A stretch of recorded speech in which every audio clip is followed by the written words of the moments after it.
when he reincarnated as a doomed villain. 5 days later, his gorgeous Yandere maid locked him in a steel room beneath Carrington Manor, declaring he was not leaving until they produced his family's next heir. Her name was Yvette Huxley, who had served House Carrington since childhood. His father had given him 3 years to produce one heir with her. He told Yvette she was free to choose someone else, but she answered by drugging his tea, taking the only key, and smiling as if he had proposed. A strange black book had already warned him that Yvette could kill him.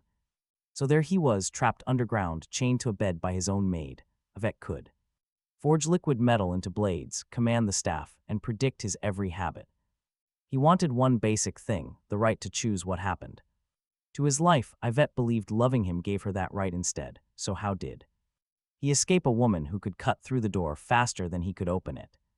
The door had no handle on his side, and Yvette wore the key around her neck. She could bend steel just by closing her hand. She called that devotion. He called it a prison with excellent room service. Yvette looked genuinely happy. She checked his bruises, brought his meals, and discussed their future while the lock sat between them. That calm certainty scared him more than shouting. To understand, we must go back 5 days to his bedroom, where he woke in the body of the novel's disposable villain. In his past life, he had been a professional-level fantasy addict with amateur-level road awareness. A car solved that second problem permanently. The last thing he remembered was headlights. The next thing he saw was a silk canopy above an absurdly large bed, morning light filled the grand bedroom. His hands looked too smooth, and the mirror showed a blonde noble with sharp eyes and an offensively good jawline. His fatal accident had at least left him with a better jawline. Then he recognized the face: Declan Carrington, the spoiled heir from the novel. He had spent years tormenting an illegitimate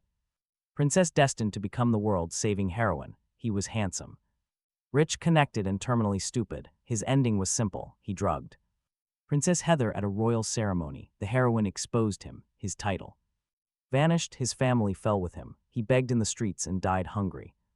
The novel spent 3 paragraphs on his death. Before reincarnating, he spent nights cheering for it. Now he owned the body. Disgusting. He had inherited the face 5 days before the first crime that ruined everything. That was useful information.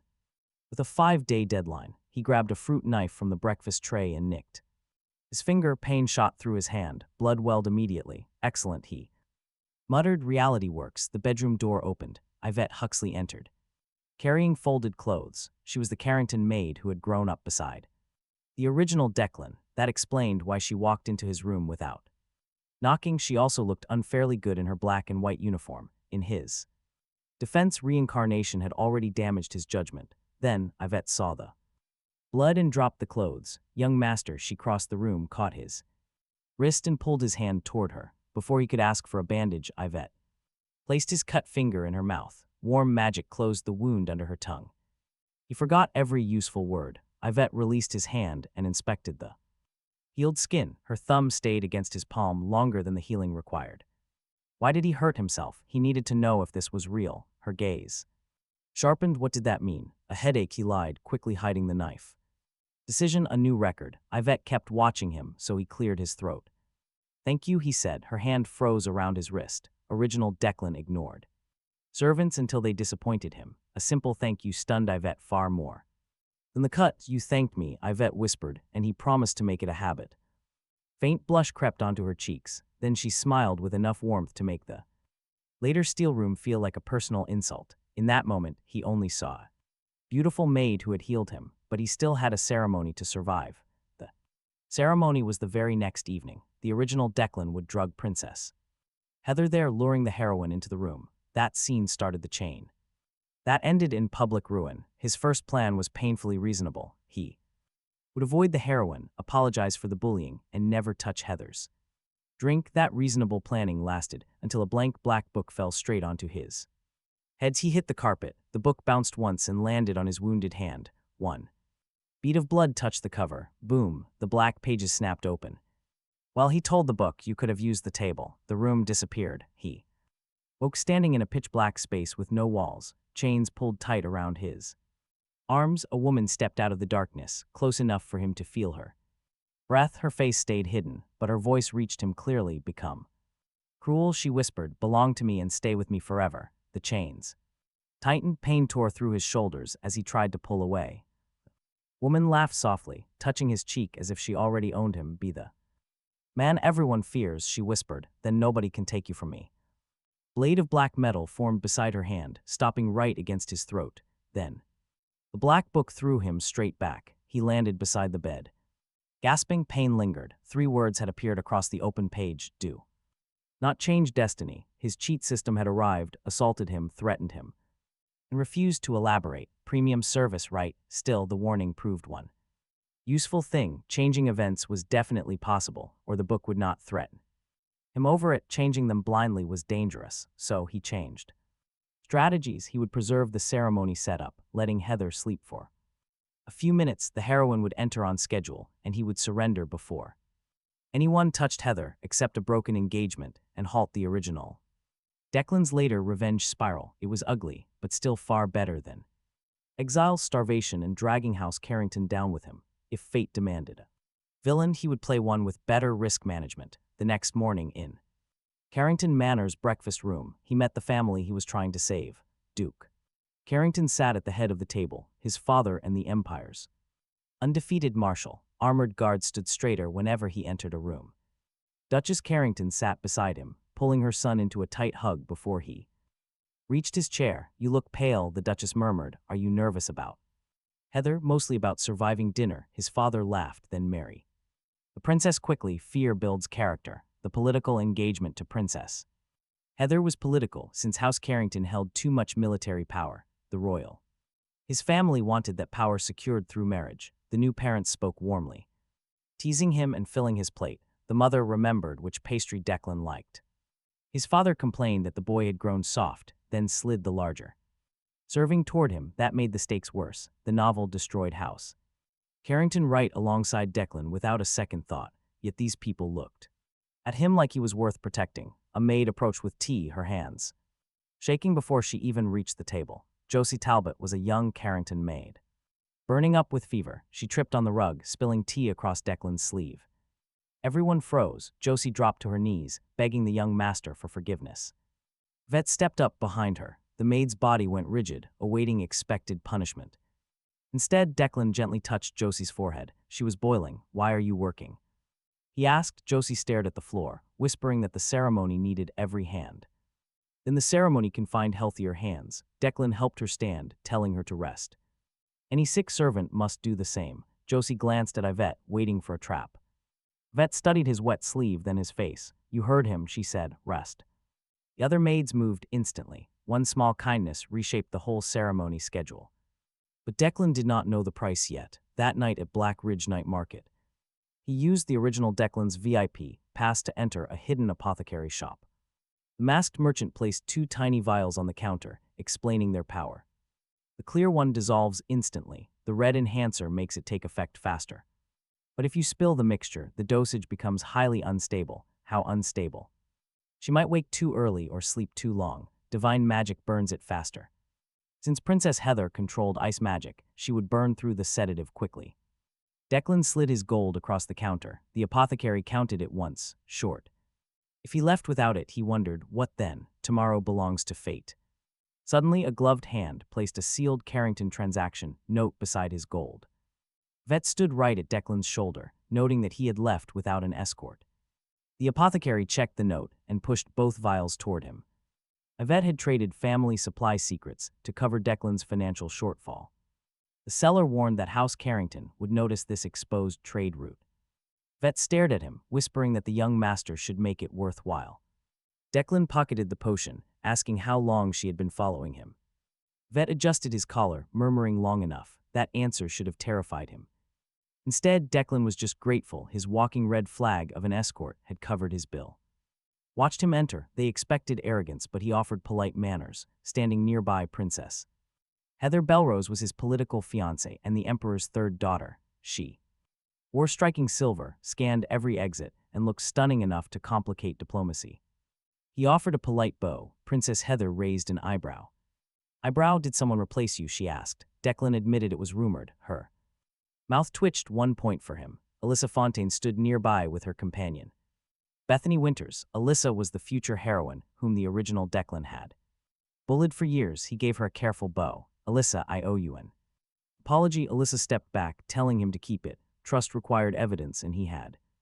Arrived wearing her worst abuser's face. Nearby nobles stopped pretending they were not. Listening, one man slowly lowered the glass he had been pretending to drink from. A woman standing near Heather quietly ushers her daughter away. His reputation had gone from predictable monster to certified lunatic. Talk about progress. When the formal speech finally ends and Declan offers Heather his hand, she accepts the dance.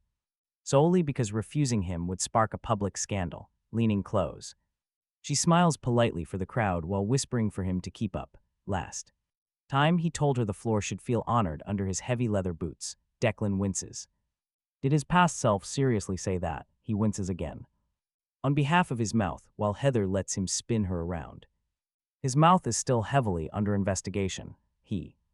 Structure, she laughs once, looking immediately annoyed that he earned it. The dance provides his perfect opening. He whispers that this engagement traps them both, urging her to help him end this nightmare. Heather slows down, recalling his years of bragging about owning a princess. He admits he was an absolute idiot in a whisper.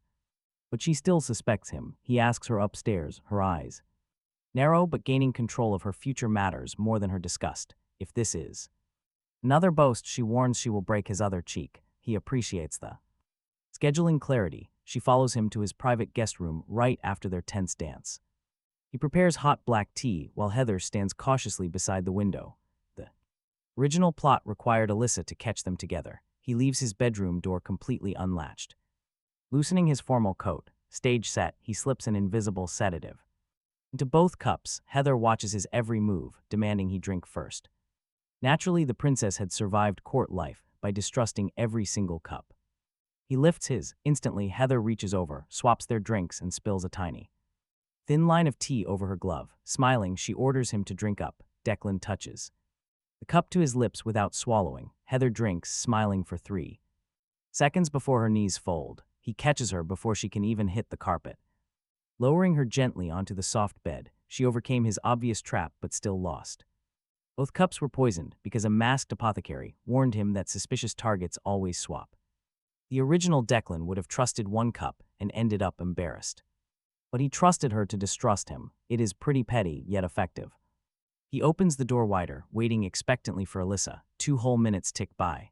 The hallway remains completely empty. He removes his coat, staging his private bedroom layout to perfectly match the original scene, and honestly, it looks incredibly criminal.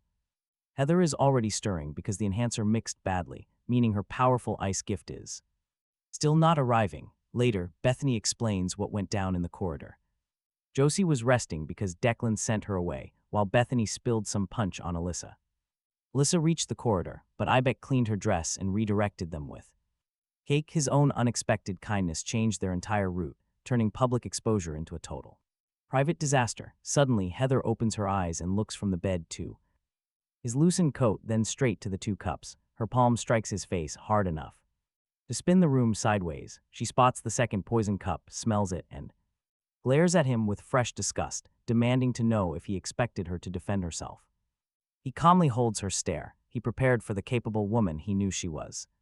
Heather's grip tightens. That makes it worse. She spits as ice wraps his ankle. Before he can recover, Heather violently drives him to the floor, pinning him down quickly. Her voice shook with pure fury. You poisoned me, she snarled. You wanted freedom, so stole mine. That harsh accusation hurt him more than her slap. He only wanted to end the engagement without hurting her. Heather twisted his arm higher. You drugged me. Because asking meant a choice, she spat. She was right. He tried to control fate. By controlling her, he apologized. Save it for the Emperor, she snapped. A sudden knock struck the open door. A temporary banquet maid stood in the corridor, holding a cake tray. Heather glanced toward her, but he did not. Temporary hires wore blue ribbons that night. They were allowed in the ballroom and kitchens, but strictly forbidden from the private guest wing. This woman wore her ribbon on her sleeve. Her right hand stayed hidden under the tray. The cake was a cover. Heather, move, he yelled. Temporary maid dropped the tray. A blade flashed beneath as she lunged straight for the princess. Seconds later, inside the sealed guest room, Princess Heather raised a solid wall of ice between herself and the assassin. The attacker's blade struck the ice, stopping inches from Heather's throat. He had already identified the assassin, but that only bought him one single breath. Temporary maid kicked the door shut. A glowing red mark flashed across the frame. Through the narrowing gap, he saw a second banquet worker press a matching seal from the corridor, locking the door solid. 2 assassins had snuck in. During the temporary staffing rush, one stayed to kill Heather while the other sealed the room and ran. Heather ripped an ice spear from the wall, driving the attacker backward as frost raced beneath her boots, trying to lock both her ankles. The woman expected this. She stabbed one boot into the carpet, using her blade as an anchor to turn Heather's trap into a spinning slash. Heather ducked, her silver hair brushing the tea table. "Untie me," he demanded. Heather did not look away from the assassin. "You poisoned me," she reminded him. Yet terrible timing for accountability, he muttered as 3 black beads flew across the carpet. Heather snapped her fingers, freezing the first 2, but the third exploded. Searing heat filled the room, blowing the windows completely outward. Heather's shield saved them, but the shockwave shattered the ice around his ankles and threw her into the desk. The assassin smirked. "The princess is slower than advertised." Heather wiped her bloody lip. "Come closer and verify it," she dared. Furious, poisoned, and half-drained, yet still giving orders, he respected that deeply. From behind an overturned chair, the assassin rushed in. Heather met her with an ice blade. Steel and frozen magic crashed together, each clash pushing the princess closer to the wall. He grabbed the sealed door handle and pulled hard. The red mark burned his palm. No escape, the assassin expected. Her power: she had prepared fire charges, insulated boots, and a frost-resistant short sword that shed frost after every clash. Every tool had one job: break her ice drain. The princess finished the kill before guards broke the seal. She expected him to remain useless, which was a fair assumption. Suddenly, Heather trapped the assassin's foot in solid ice. The woman sliced her boot free, rolling to hurl another explosive bead. He kicked a heavy chair into its path, the blast shattering the wood between them. Heather used the opening to drive her spear straight through the attacker's shoulder. She staggered. For one beautiful second, he thought Heather had finished her off, but then she laughed, pulling out a dark red. She pulls a vial from her sleeve. Heather freezes. That is child's blood. Focus, the assassin bites the stopper off. Enough stolen lives to buy one. Royal death, she drinks. Red light spreads under her skin as ice cracks inside her shoulder, shattering apart. Someone had bled innocent kids for that vial, and she drank it without blinking. Heather raises both hands. Ice covers the ceiling, walls, and ruined floor. The assassin crosses the room. Before the frost even finishes forming, her sword strikes Heather's shield. The barrier shatters. Heather crashes against the bedpost. Her ice magic flickers around her fingers and dies. She tries to stand. One leg fails. The assassin kicks the spear away, stepping over the shattered shield. Then she slows down and turns her blade toward Declan. The assassin lifts it over her chest, sneering that House Carrington's spoiled dog can watch. He was never important. Bad move. He has no training. His ribs ache, and Heather already pinned him to the floor once, but he knows where that blade is heading, stepping right between them. Steel pierces beneath his ribs, lifting him onto his toes. Sudden heat spreads across his chest. Heather stares up in shock. Now he tells her. The assassin tries pulling the sword free, but he grabs her wrist, keeping it inside him. Heather's hand hits the floor. Ice erupts under the assassin, climbing her body and locking her in place. The princess drives a final spear through the attacker's chest. The assassin's smile vanishes, her body hitting the carpet. Beside the ruined cake, the red seal on the door flickers. Heather has survived, and he technically improved his reputation. Then his knees stop working. Heather catches him before he falls. The same woman who pinned him moments earlier presses both hands over his wound. She demands to know why. Because she was going to kill you. She mentions the poison. He holds her gaze. "I know, I still wasn't letting her kill you. I did not hire her," he says. "I wanted the engagement ended." His plan was disgusting, but the assassin was never part of it. Blood fills his mouth. Breathing becomes work. Heather shouts toward the sealed door, but the red mark holds. He catches her wrist. "I am sorry. You can apologize when the doctor arrives," she says. He swallows blood. "I liked you." Heather freezes. He forced those words out, more than he had any right to after. Tonight, her fingers tighten over his wound. Declan, stay awake. His hand slips from her wrist. Heather strikes the seal with ice until the door cracks. "Get a doctor. Bring the best in the empire." Her voice follows him into darkness. While doctors fight for his body, the black book pulls his mind Into a white void, he stands there woundless. The rude book floats before him, open to a page bearing Heather's name. One bar shows rage, another shows trust that was previously empty. He had almost died, yet her trust bar moved. Apparently that counts as progress. A line appears beneath those bars. His rescue moved both bars, but the book offers no explanation. It reduces human emotion to numbers, ignoring his chest wound. Do not give up. Now you encourage me, he asks. Your bedside manner needs work. The page turns red. The void drops away before the book bothers to explain if he is dead or alive, yet later repeats the account his father sent home about the second assassin who fled toward Blackage before dawn, still wearing a banquet coat over his armor. Duke Carrington met him on the road. His father brought no escort, not needing one. The assassin saw the fierce Carrington lion crest and raised his hands, dropping his sword into the mud. I can name the buyer, the killer cried. Duke Carrington kept walking, the horses behind him retreated before their riders understood why. You harmed my son, the Duke told him. Your buyer can explain himself next. Then flames rolled across the road. The nearest trees bent away from the heat. The hired escort dropped their weapons and crawled into the ditch. The backup assassin never reached Black Ridge. That was how the Empire remembered the legendary Fire Lion. 1 warning, 1 decision, and 0 second chances. 3 days later, back in his bedroom at Carrington Manor, Declan woke with Yvette sleeping beside the bed, her hand on his wrist, medicine bottles nearby, fresh bandages pulled tight around his chest. Yvette's hair had fallen loose. She looked exhausted and beautiful enough to make terrible decisions seem completely reasonable. He had recently set the standard for terrible decisions, so he kept that observation private. His fingers moved, and Yvette's eyes opened immediately, calling him young master. She leaned over him, checking his face, pulse, and bandages. You were out for 3 days, she said. He rasped, did I miss breakfast? She told him he almost died. Her grip tightened. Yvette cleaned his wound, changed the bandages, and handled every single dose the doctor ordered. She also refused to let another maid stay alone with him. The doctor tried to dismiss her twice, but Yvette blocked the door with a chair, daring him to try a third time. He treated Declan under her watch. Her care already came with control.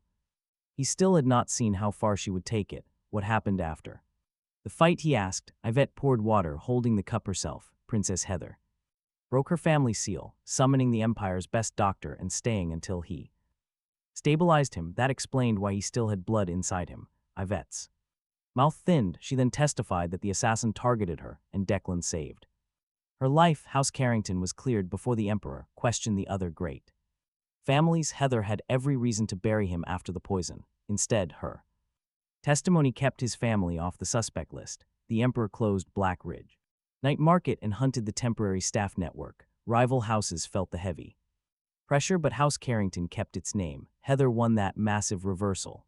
The Emperor merely made it official. Soon the door opened, and 2 Carrington maids entered with medicine, saw him awake, and stopped cold. Neither smiled, watching his hands. The original Declan had taught them to expect pain whenever he felt any discomfort. One maid stayed near the door, while the other held the medicine tray close. Yvette lifted a black cup, commanding him to drink. Declan recoiled at the smell, but she insisted it was the doctor's strongest recovery tonic. He stared into the cup, muttering that it smelled like old leather. One maid flinched, expecting him to throw the cup. He took it from Yvette and drank the entire thing. The tonic hit his stomach like a punch. He turned and vomited into the wash bowl. The maid stared in shock. Declan wiped his mouth, saying, nobody gets whipped, he is just losing to the herbs. One maid giggled, and the other lowered her shoulders, a minor victory despite the horrible aftertaste.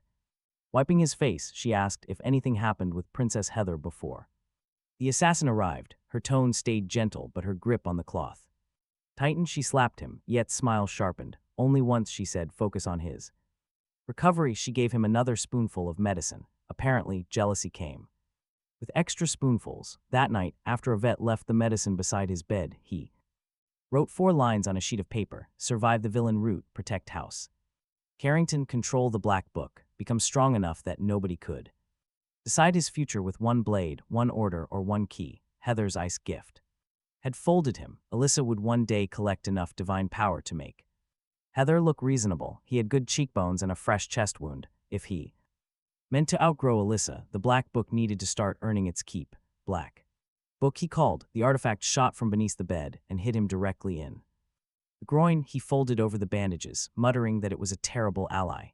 The opened on his lap. Its pages held a rough record of the assassin he personally watched. Red lines marked future dangers. One page showed her first step. During the fight, repeated from several angles, the book had recorded only what touched his senses and blood bond. It could not name the employer or show where the second assassin came from. Rude, painful, and at least consistent.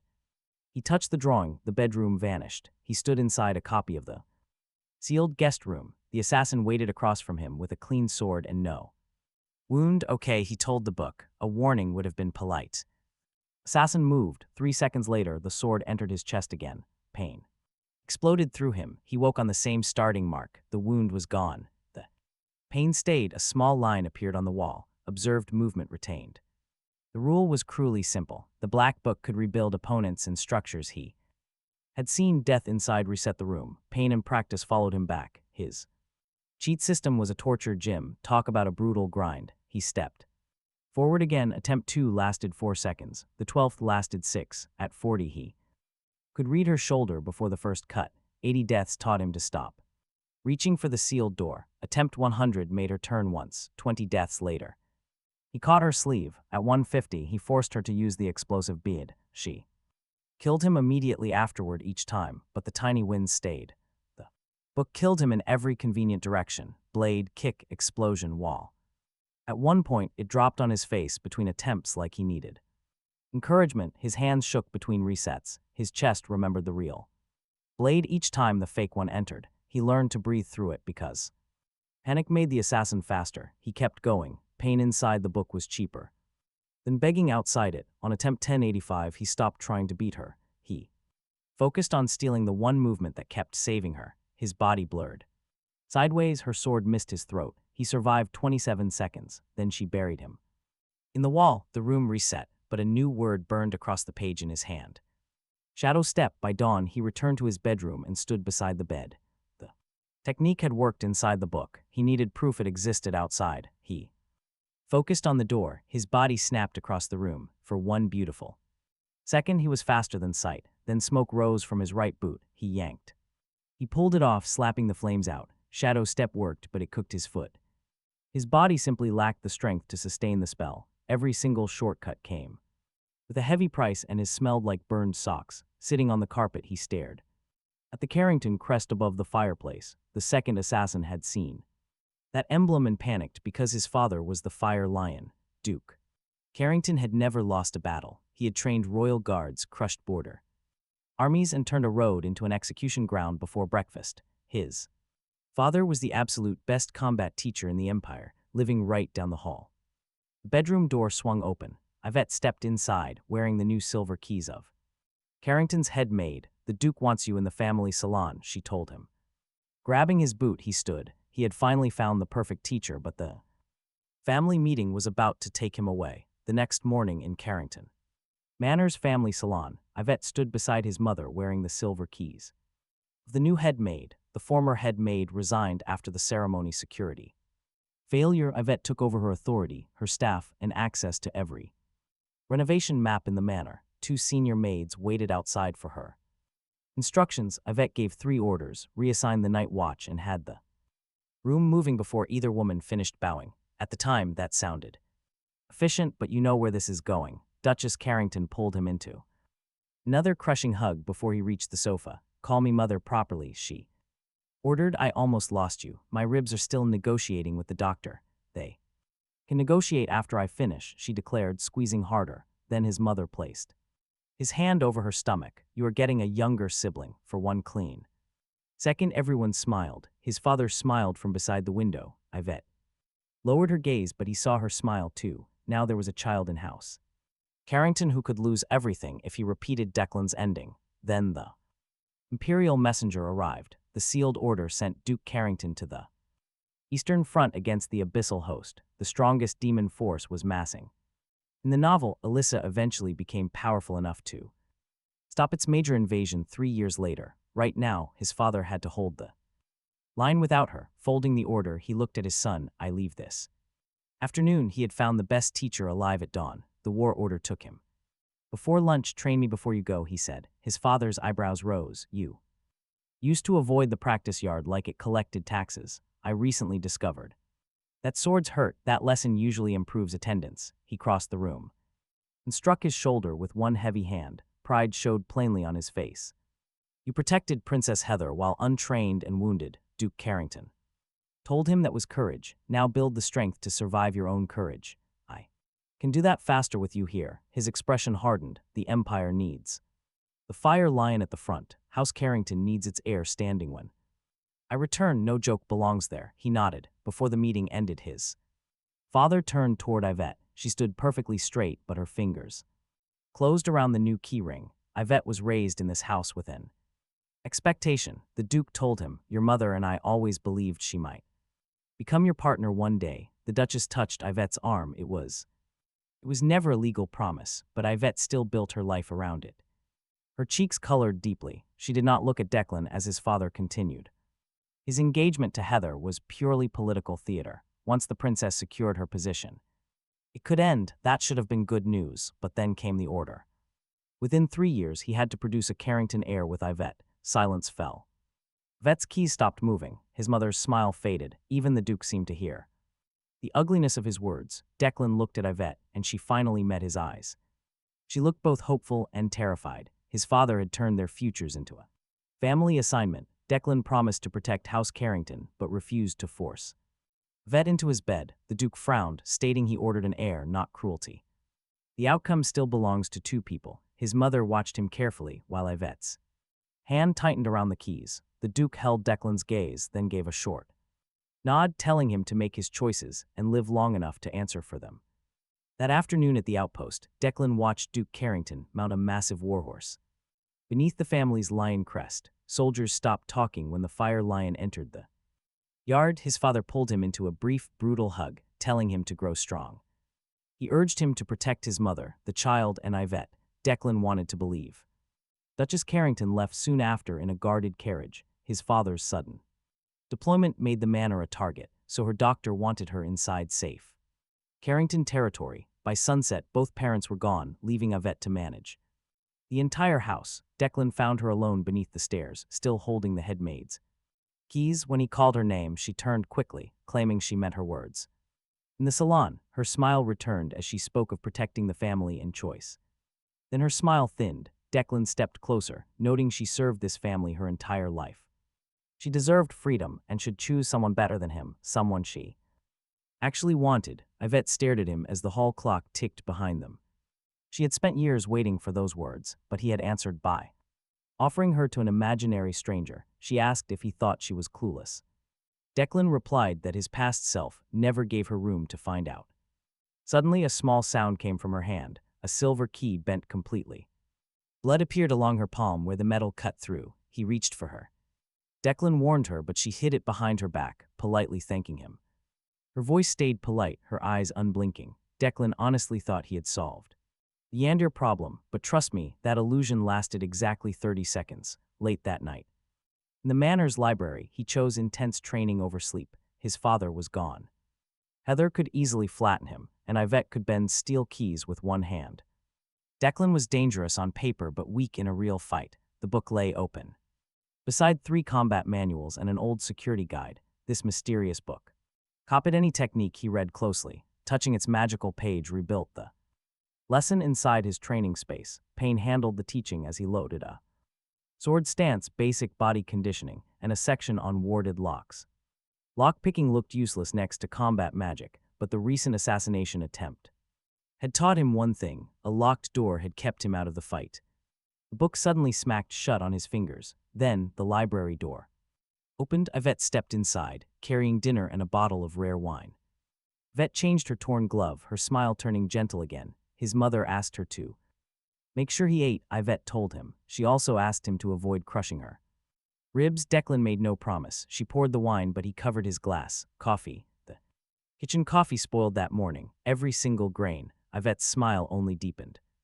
Tragic, she replaced the wine with black tea. The smell reminded him of Heather's room. Declan looked at Yvette. She tilted her head, noting he chose black tea when he wanted Princess Heather to lower her guard. His stomach tightened before the Drink touched his lips. He knew she followed him. She always followed him when he left without protection. The answer was possessive, but it also sounded dangerously honest. Declan should have put the cup down. Instead, he took one cautious sip while watching her.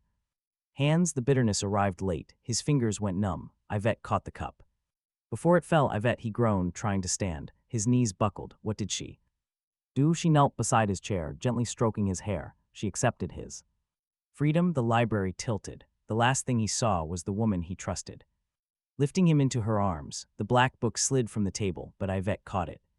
Before it hit the floor, tucking it against his chest, betrayer, he managed to whisper. Yvette kissed his forehead. You will understand, she murmured, when he woke beneath Carrington Manor, steel pressed cold against his back. His wrists were locked tight. Above him, his ankles bound. The room had no windows and one reinforced door. A wardrobe, bath screen, stocked shelves, and fresh linens made the place look prepared for months. Yvette sat beside the bed in a plain black dress. Ribbon of liquid metal moved around her fingers. She leaned close and touched his cheek. Become cruel, she whispered. Belong to me. Stay with me forever. The voice matched, so did the words. Her touch completed the black book's vision. Declan's stomach dropped. She was the woman in the book. Yvette smiled, saying then. He already knew what she wanted. He demanded to be untied, but her metal tightened. Around the locks, Yvette told him his body, soul, future, and family belonged with her. She called the hidden room their home. She called the restraints temporary encouragement. Declan refused, but she ignored every refusal. What followed stayed behind that steel door, and let's be real, there's absolutely no romance here. Yvette forced intimacy. He never agreed to more than once while he had no way to escape. By the time she finally released his wrists, Declan understood the first rule of the room. Her care never counted as his consent. The black book appeared beside the bed and opened to a red warning, declaring the Yvette Huxley death route active. He knew who the woman in the vision was, but he still had no idea how he died.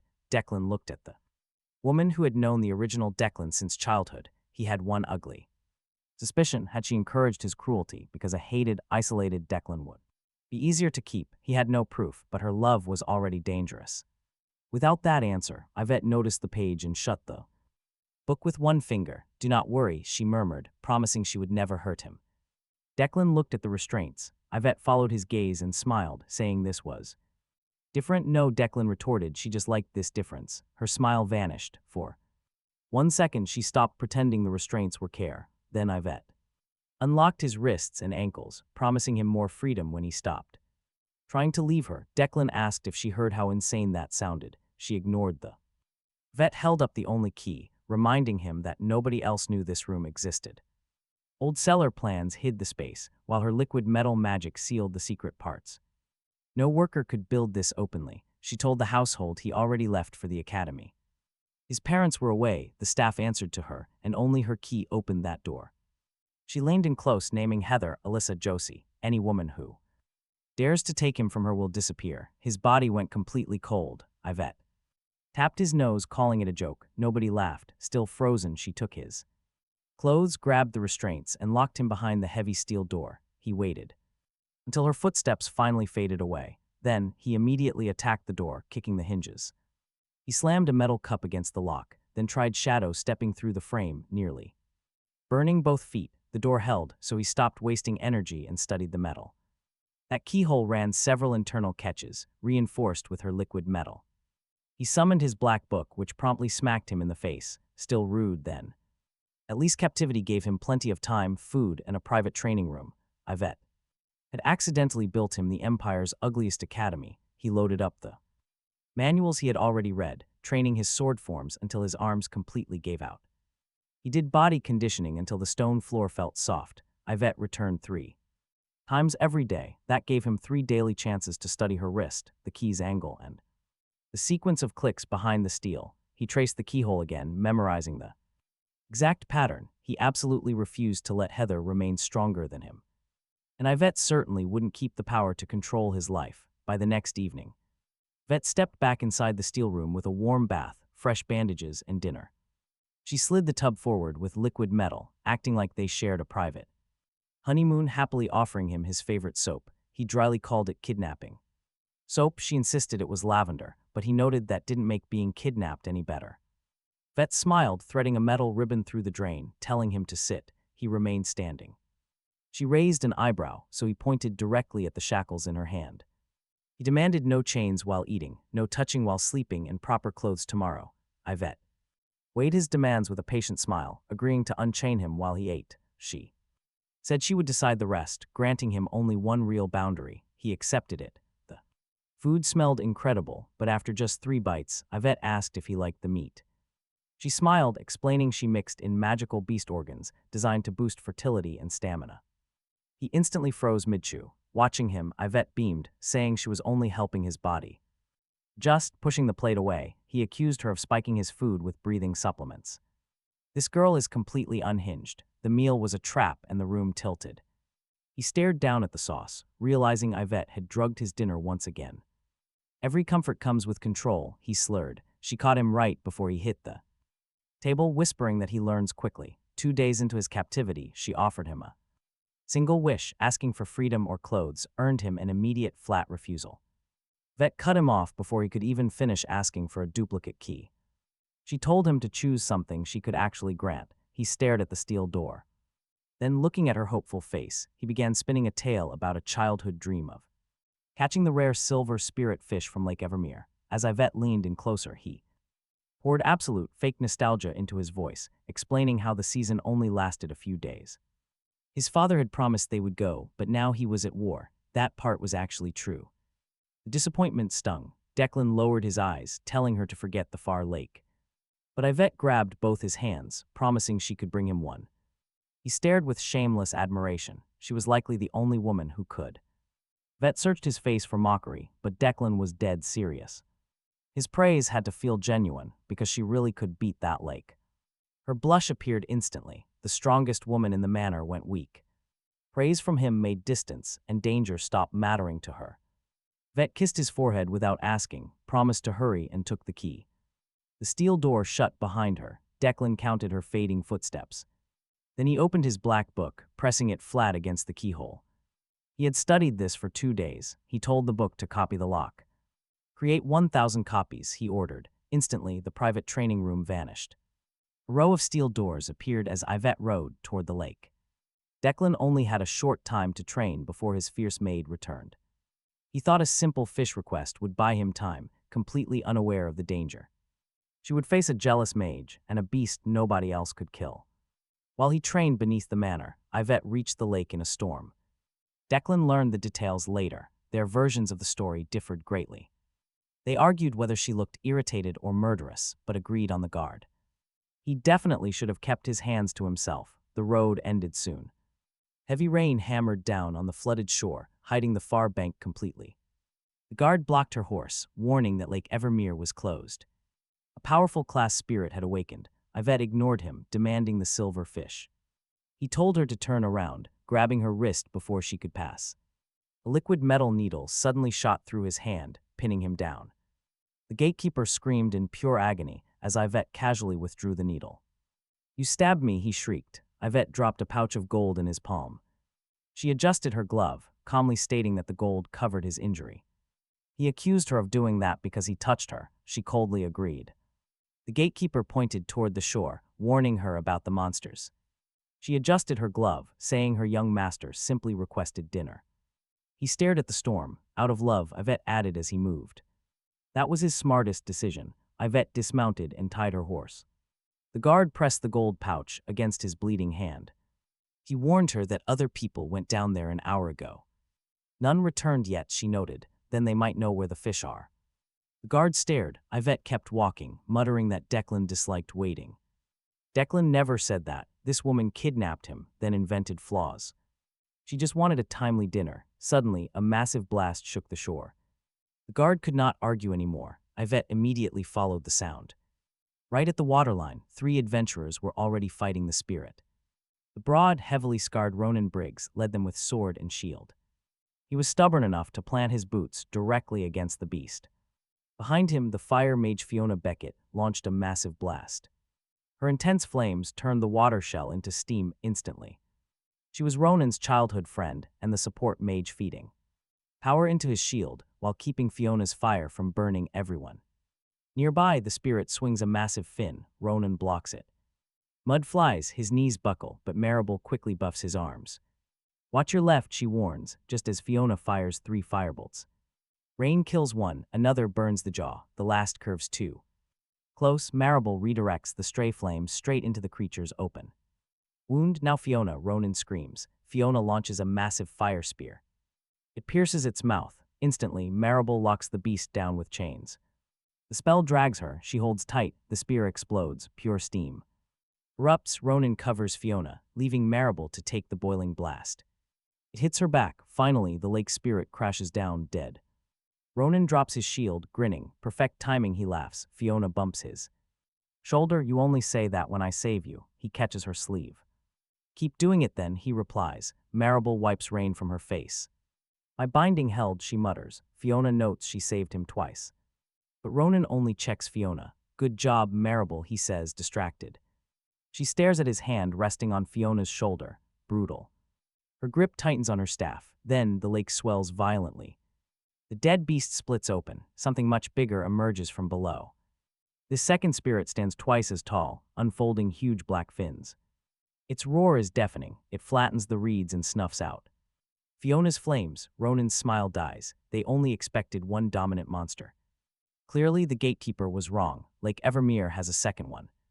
The beast attacks instantly. Ronan gets his shield up, but the blow sends him flying. He rolls, recovering on one knee, and charges.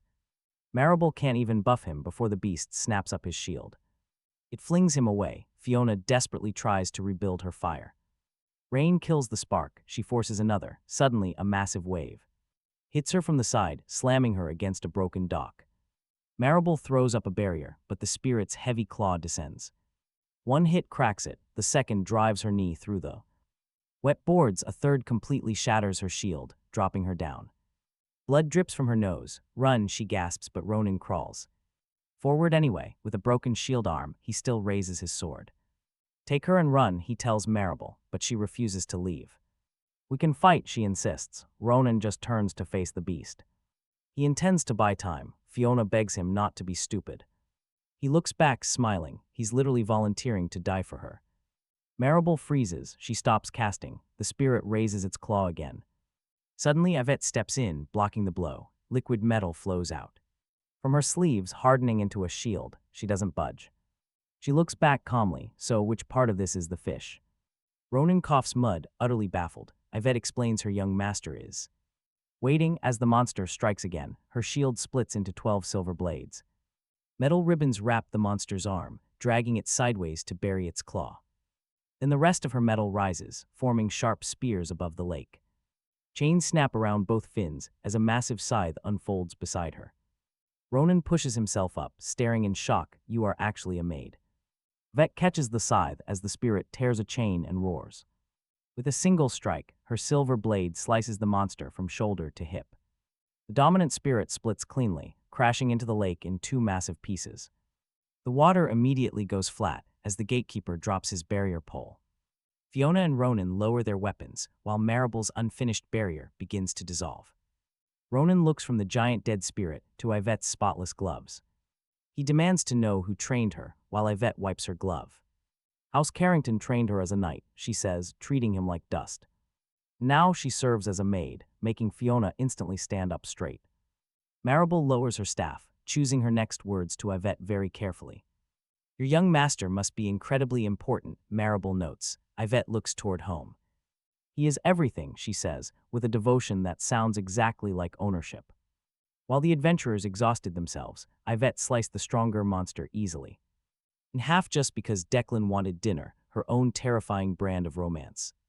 She is terrifyingly efficient as the giant spirit shrinks, its magic draining away. Only 2 glowing silver fish remain in the water, marked with black gills. As Yvette steps toward them, Marable quickly grabs her sleeve, warning her. Do not touch the gills, she warns, before a blade finds her neck. Marable lets go immediately, explaining that only the black tissue carries deadly poison.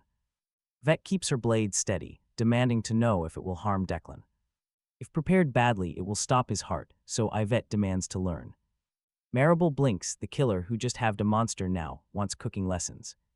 She demonstrates one careful cut, letting a single drop touch a wet wooden plank.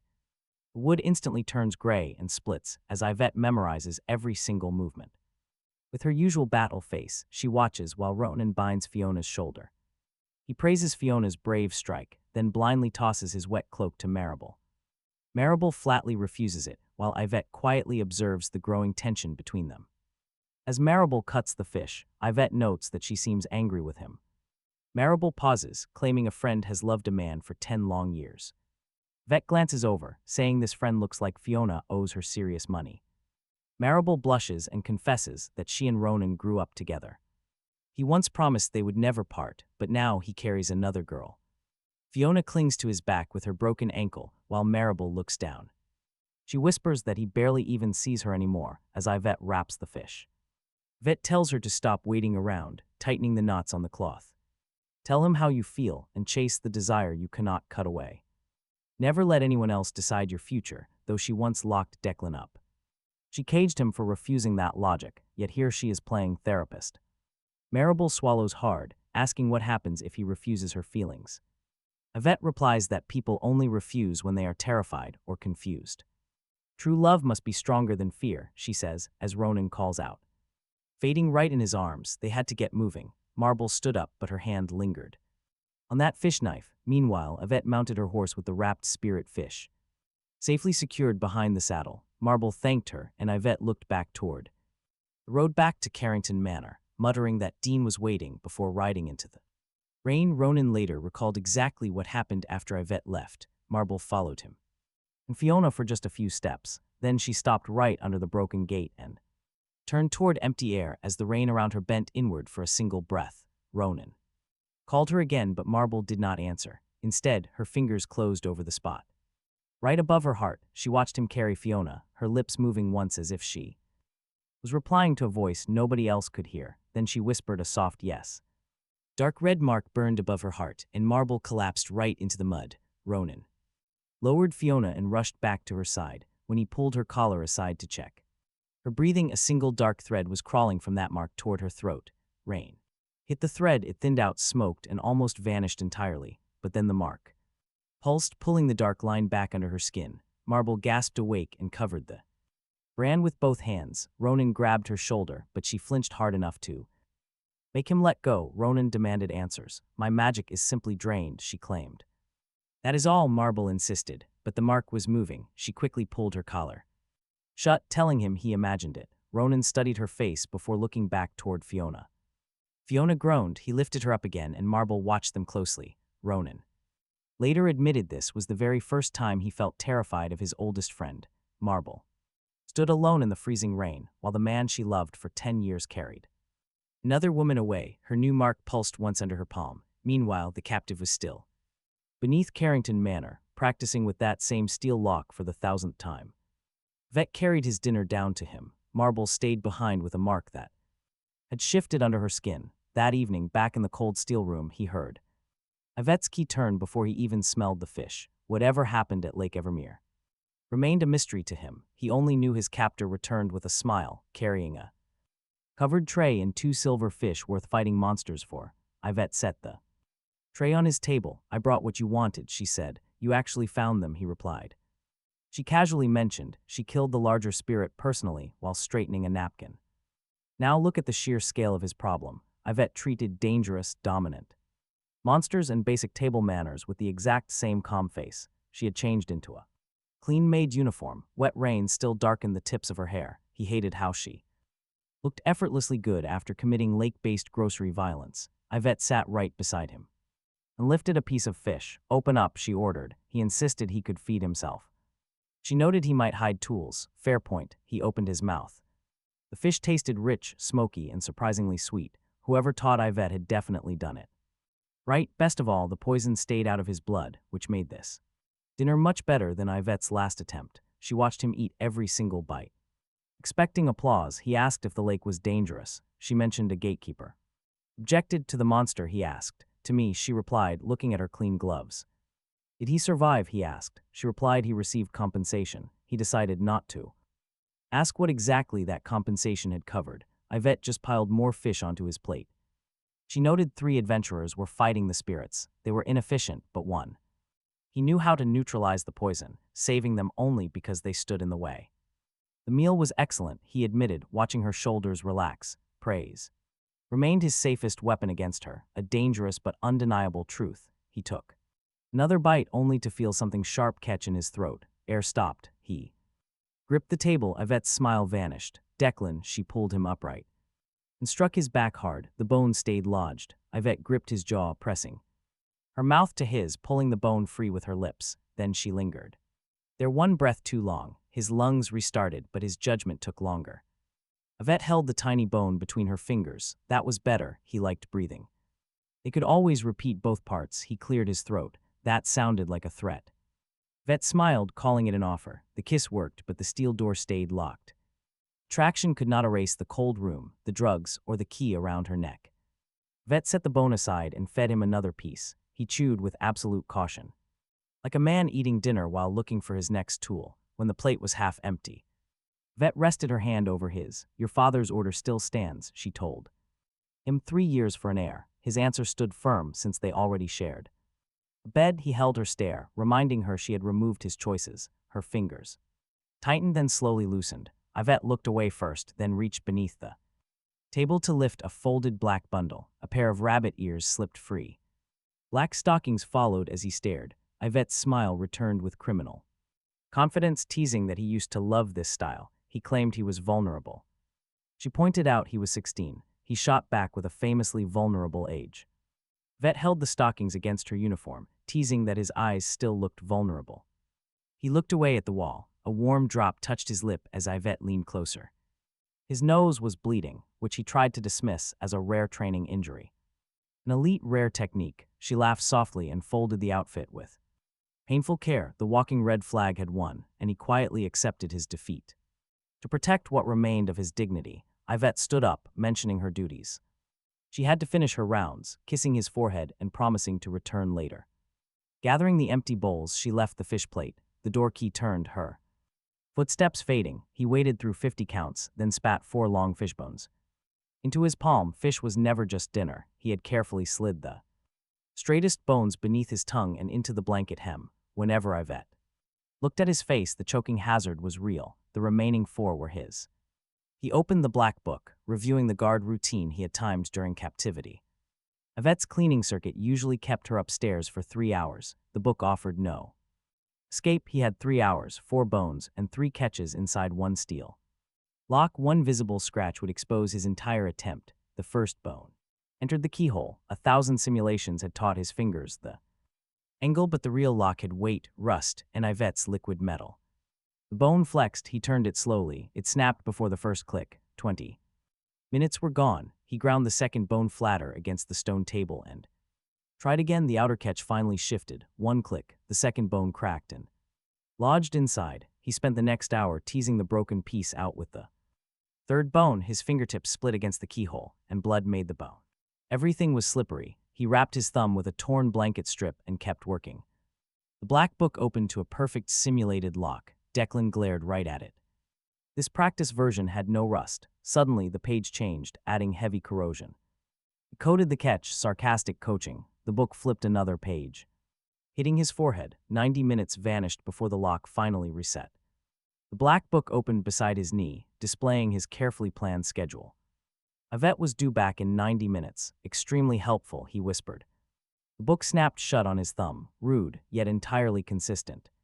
Using the third bone, the first catch popped. Declan shifted left to find the second lock. The bone bent double before clicking. 2 down. The third tool split in half. 1 bone left, 1 lock left. His 3-hour safety margin was now down to just 30 minutes. Upstairs, Josie was already slashing a whole hour off his schedule. 1 hour early in the kitchen, she found Yvette finishing the soup. It was spirit fish soup. Josie tied on an apron, offering help. Yvette asked if her work was finished. Josie nodded, asking about the kitten. Yvette's spoon stopped. Josie had spotted the hidden tray, assuming a secret pet. An adorable yet catastrophic mistake. She thought Yvette was hiding a kitten.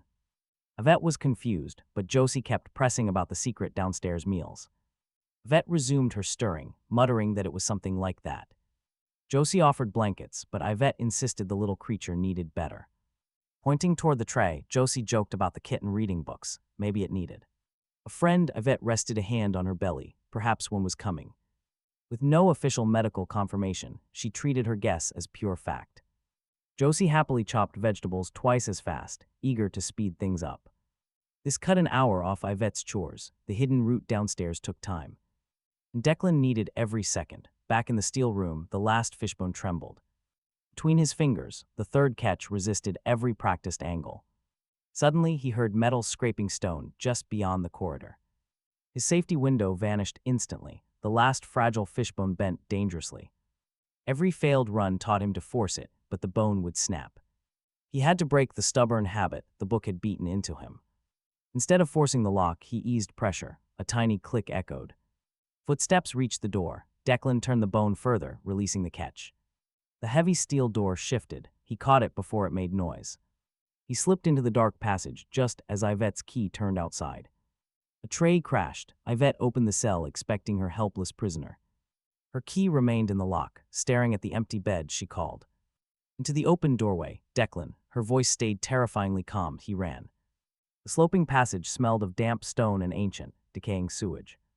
Feeling a draft of air against his left cheek, he followed it. The first turn was pitch black. Fortunately, he had memorized a basic spell. From her shelf, Declan snapped his fingers, summoning a pale, hovering glow. The spell worked, but a sharp silver knife suddenly whizzed through the light. Embedding itself in the wall near his head, Yvette was blocking his escape. The dinner tray clatters behind her. Hot fish soup spills over the stone floor.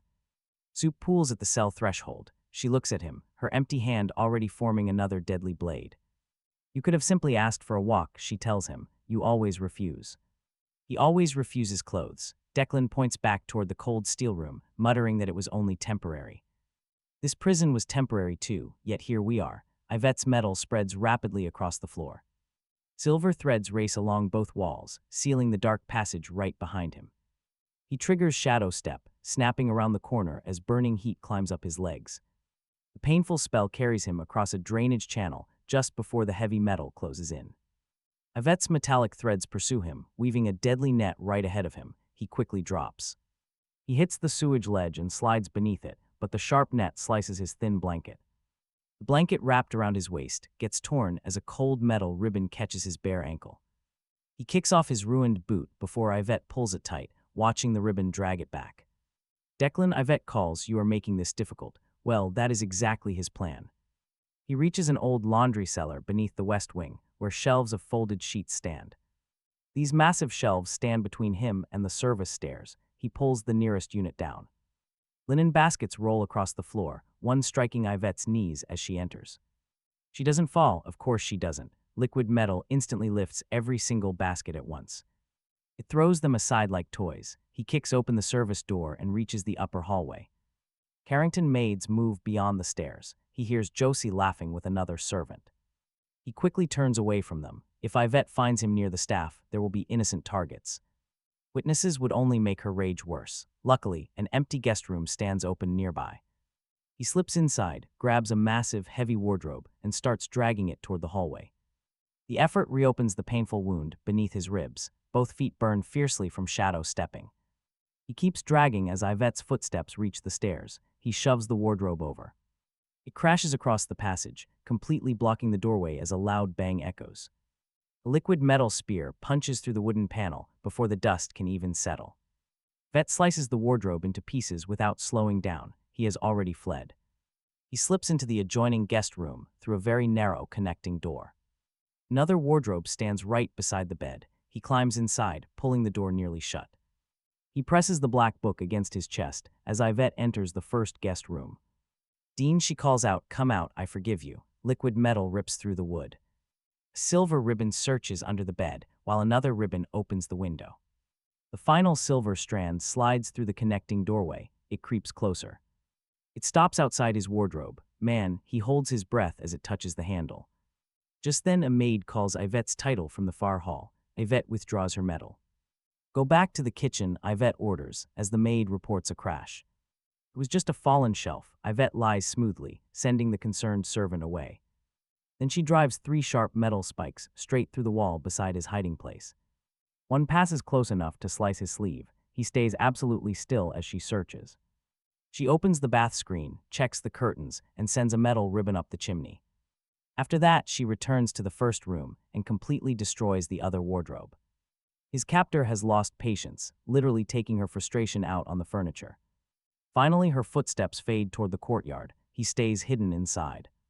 He stays hidden. 10 minutes pass, then 20, as deep exhaustion sets in.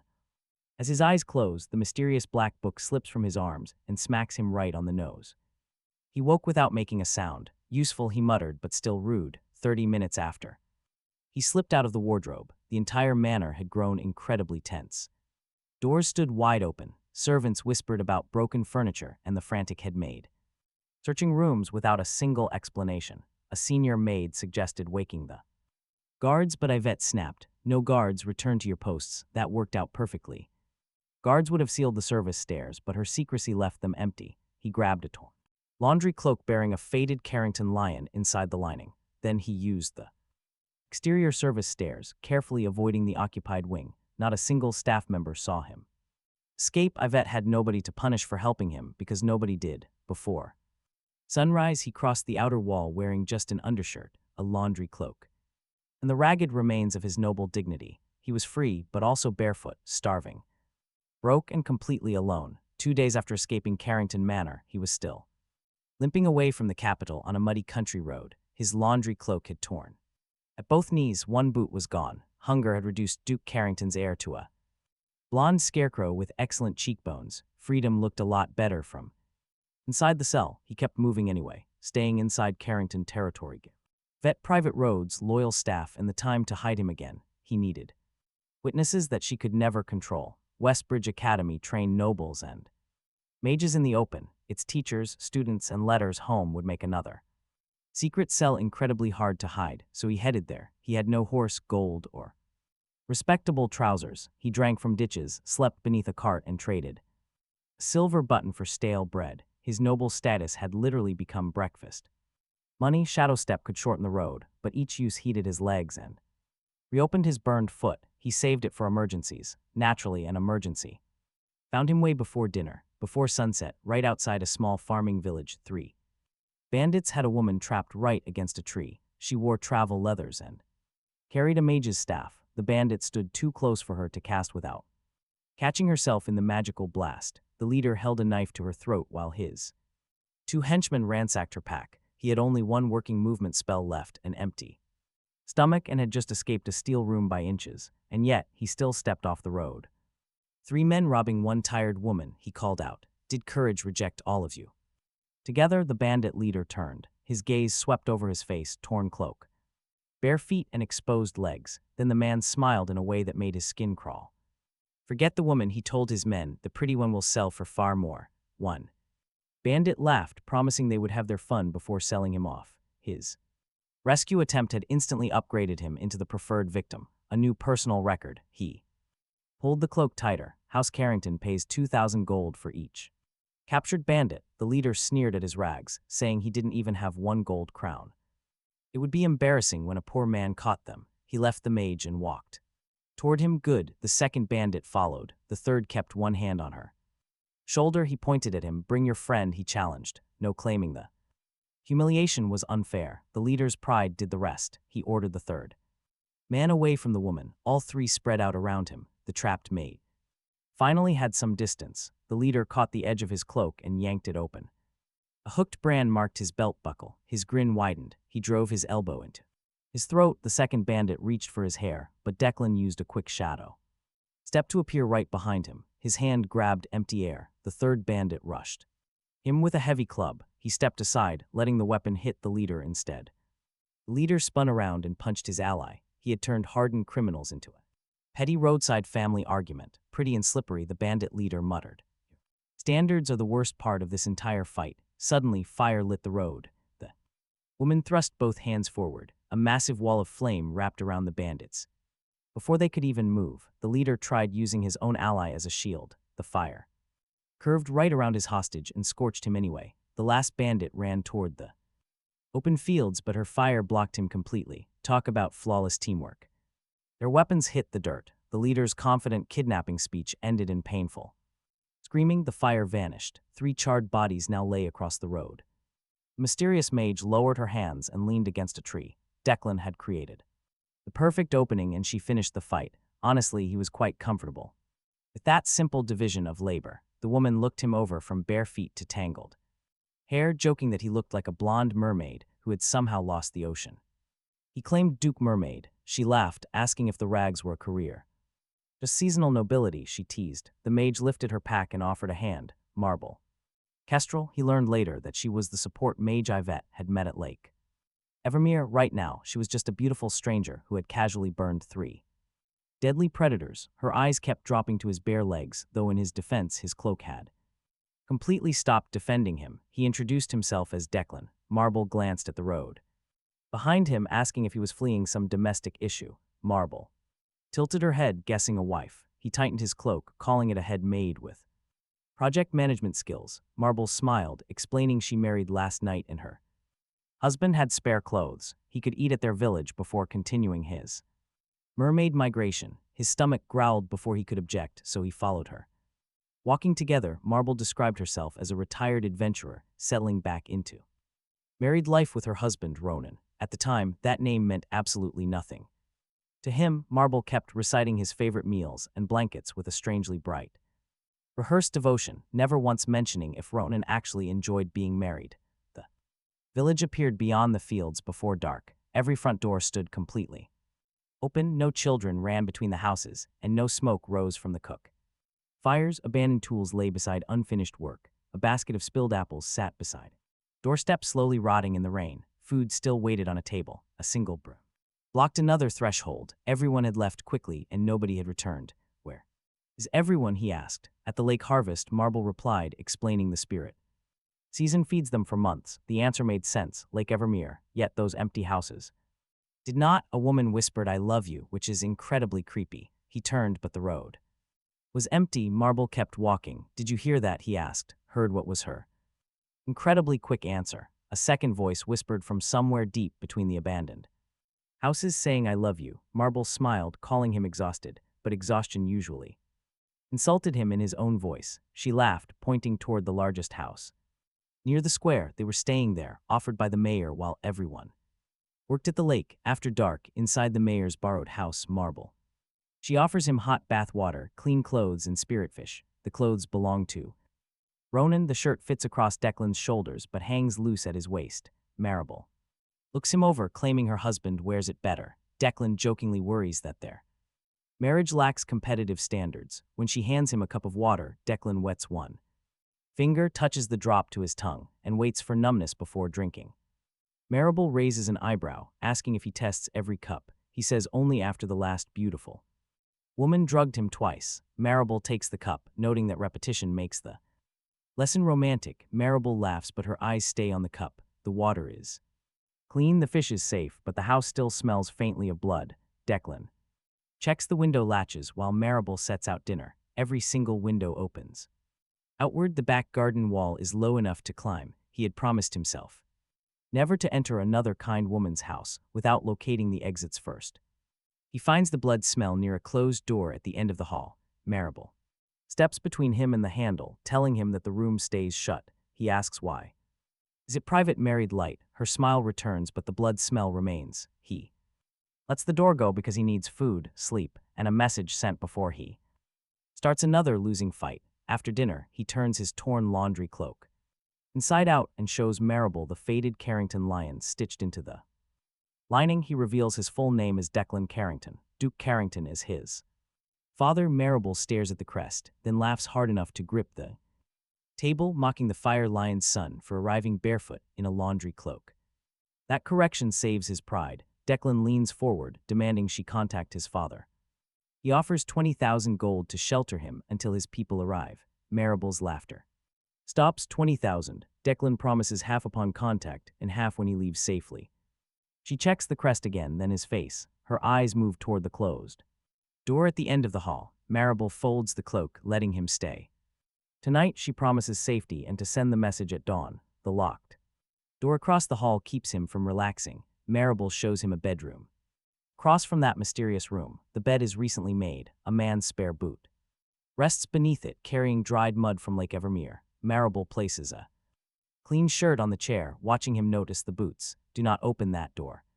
She repeats, warning that her husband dislikes strangers. He realizes her husband is in that blood-scented room. Knowing the truth, Marable wishes him good night and walks away. Declan locks his bedroom door, wedges a chair beneath the handle and keeps a black book under his shirt. Near midnight, his bladder declares absolute independence.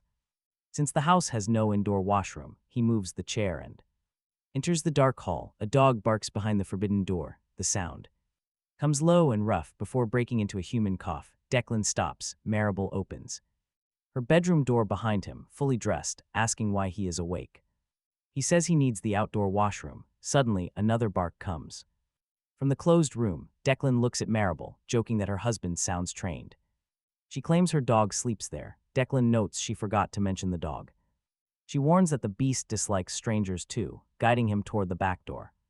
Without touching him, the moment he steps outside, she locks it behind him. Subtle, the outdoor washroom stands beside the garden wall under a narrow window. From the forbidden room opened right above him, Declan climbed onto the washroom roof and pulled himself up. The smell of blood was indeed stronger. He looked through the glass, seeing a man kneeling in a metal collar. He was Ronan Briggs, the sword and shield leader from Avit's Lake and Marble's supposed husband. His sword and shield lay far beyond reach. Dark marks covered his raw wrists. The chain had rubbed them raw. A food bowl sat in front of him. Marble held the chain, calling him her good husband. She whispered. Ronan lowered his head. Marble yanked the chain, demanding he speak. He barked. The sound Declan heard was a grown man acting like a dog. Marble stroked his hair, promising the guest would soon complete the final offering. Ronan's hands clenched against the floor. Marble tugged his chain, warning him that the god of love chose them. Duke Carrington's son would make their bond permanent. That name, God of Love, meant nothing to Declan yet, but a final offering meant Marble planned to kill him. Ronan's head lifted slightly when she named him. His eyes passed over the window without recognition. Then Marble touched the dark mark right above her heart. Ronan dropped his gaze and barked again. Declan no longer believed the harvest story. The empty houses, blood smell, and Ronan's collar proved the village was part of the ritual. He escaped one prison, only to accept dinner in another. Excellent work, Declan. He climbed down before Marble checked the window. Plan 36 began immediately, which simply meant running away. Declan slipped back through his bedroom window, grabbed his cloak and black book, and packed blankets beneath the sheet, placing Ronan's spare boots under the blanket too. Give the body weight, the decoy would work. He only needed one glance. Then he climbed out, dropping quietly behind the garden wall. Shadow step carried him past the first field. Pain burned, but distance mattered more. He reached the tree line just before Marble entered his bedroom. The chair scraped. A brief pause followed, then an explosion. Fire blew through the window. The bed frame hit the yard. Marble had discovered his blanket husband and taken the rejection very personally. Declan kept running. Yvette later told him how she found the torn strip of laundry cloak. Her metal had sliced away right beneath the manor. She followed his scent and the Carrington thread toward that same village. By the time Marble finished destroying the bedroom, Yvette stood at the front door. Talk about bad luck. The woman he escaped and the woman he was escaping were now one door apart. That same night, inside the mayor's house, Yvette sat across from Marble while Declan fled through the dark fields. Yvette later told him what she saw. Inside, Ronan's warning was the part she heard word for word. Declan never learned Marble's private thoughts, and he did not need them. Her actions told him enough. Yvette had come to retrieve the young master who escaped her steel room. Marble opened the front door before Yvette knocked twice. The support mage still wore the exact same traveling dress from Lake Evermere. Her chest mark stayed completely hidden beneath a high collar. Smoke from Declan's destroyed bedroom drifted through the hall behind her. Yvette looked at the shattered window and scorched wall. The torn strip of Declan's laundry cloak hung from her hand. Marble remarked that her young master left in a hurry. Yvette stepped inside, replying he usually does when Marble laughs as if the lie is charming, welcoming Yvette inside for some fresh tea. The table looks almost normal, 2 cups, fresh fish, and a clean white cloth. But that cloth is only there to hide dark bloodstains beneath one corner. A heavy metal chain running under Marble's chair completely ruins the peaceful illusion. Folding her hands, Marble welcomes Master Yvette, hoping they would meet again. Vet glances toward the metallic, blood-scented hallway, praising the beautifully prepared spirit fish. Marble leans in closer, claiming Yvette's romantic advice completely changed her life. Vet accepts the praise with the calm grace of someone getting a promotion. Pouring the tea, Marble thanks her for telling her to take what she wants.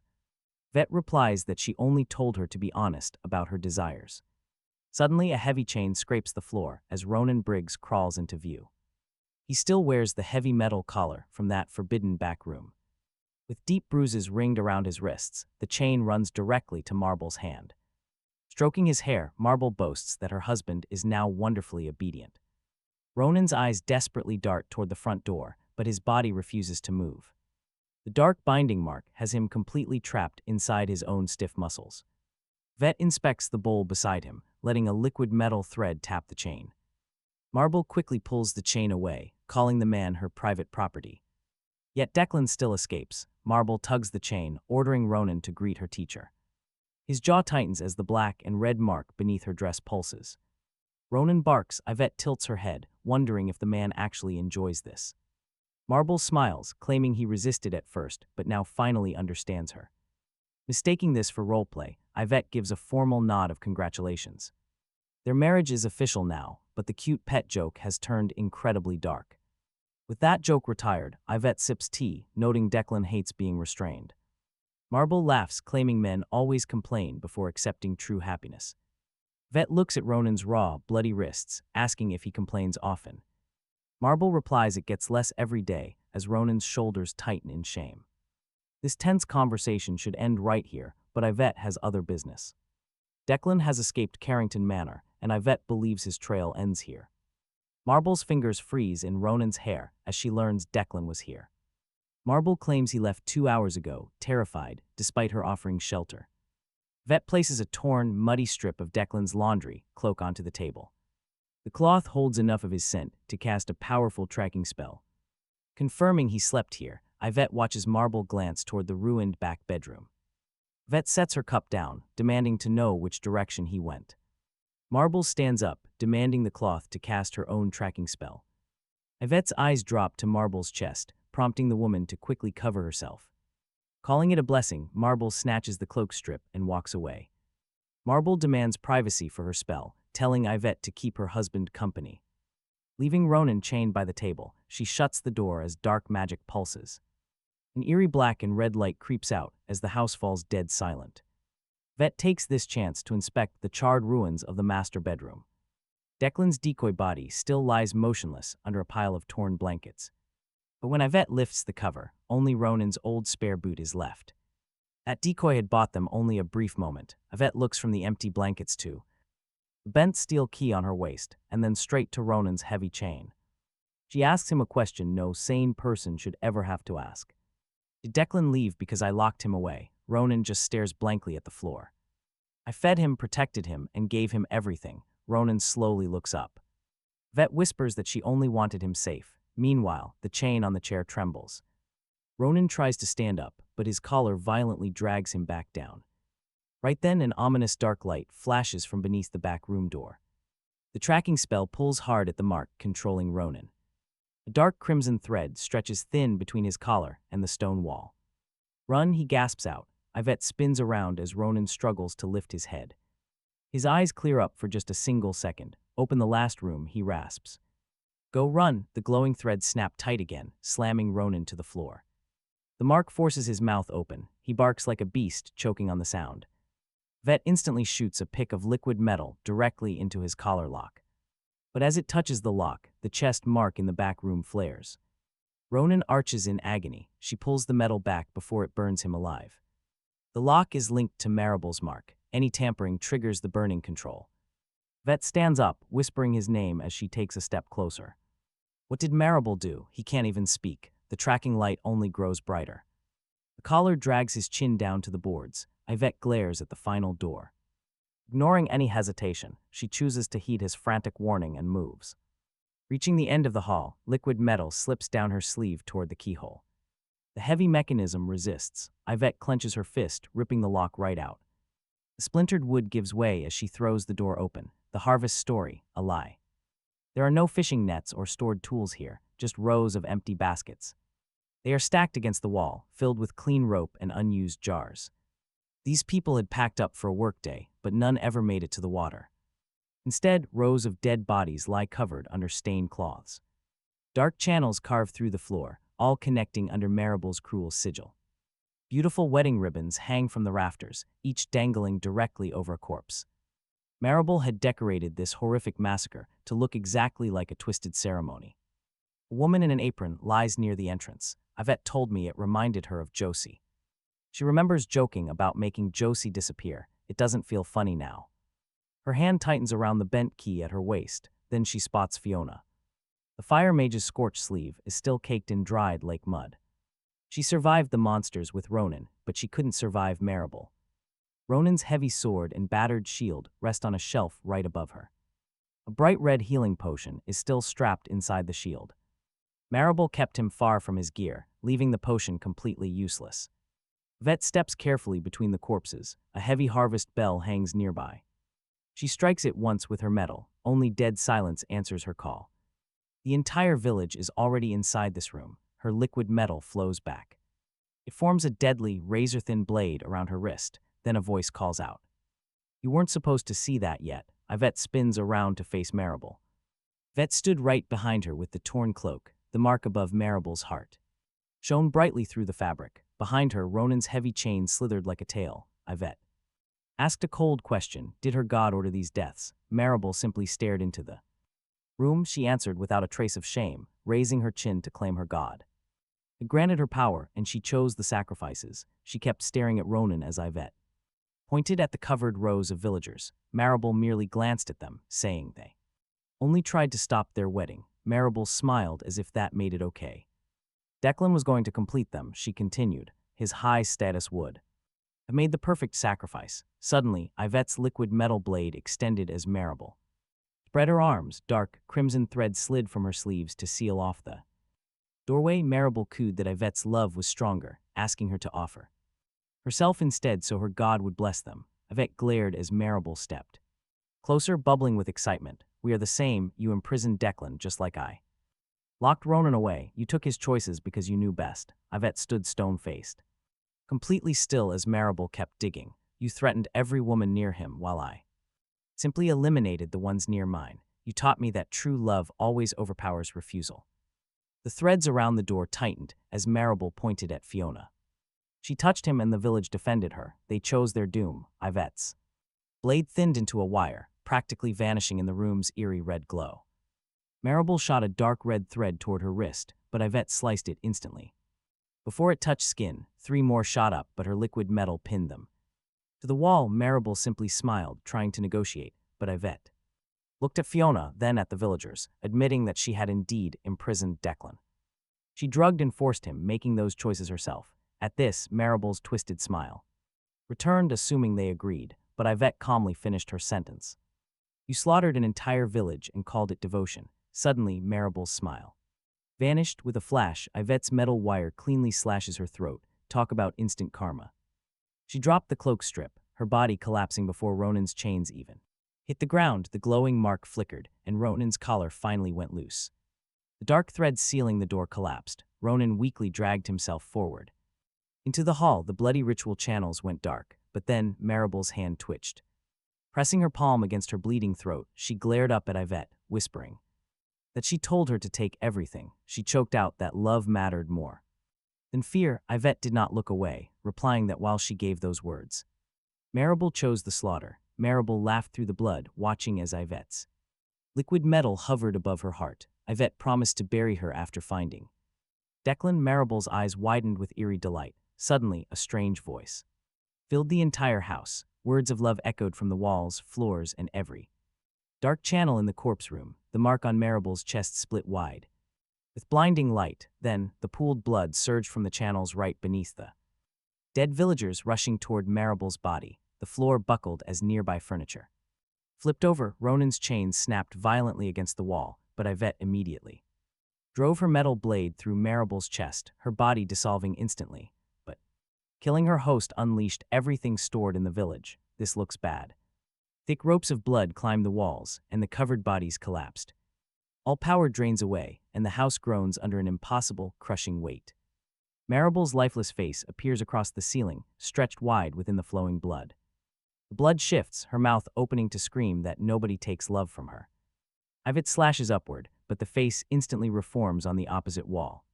She wraps her metal ribbons around Ronan and flings him right through the nearest window.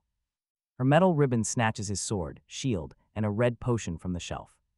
She hurls his gear right after him, just as the roof completely blows off. Ivet conjures a shield, but the blood slams it hard against her shoulder. A blood spear cuts her side, driving her straight through the tea room wall. She drops to one knee, launching every knife, hinge, and chain at the monster. The metal sinks into the giant beast without slowing its terrifying growth at all. A massive hand of blood grabs Ivet before she can follow Ronan outside. The entire house splits wide open, scattering teacups all over the street. A single cup lands upright, still full, on the shattered front steps. Their polite meeting outlasted the home itself as Maribel's face rises high above.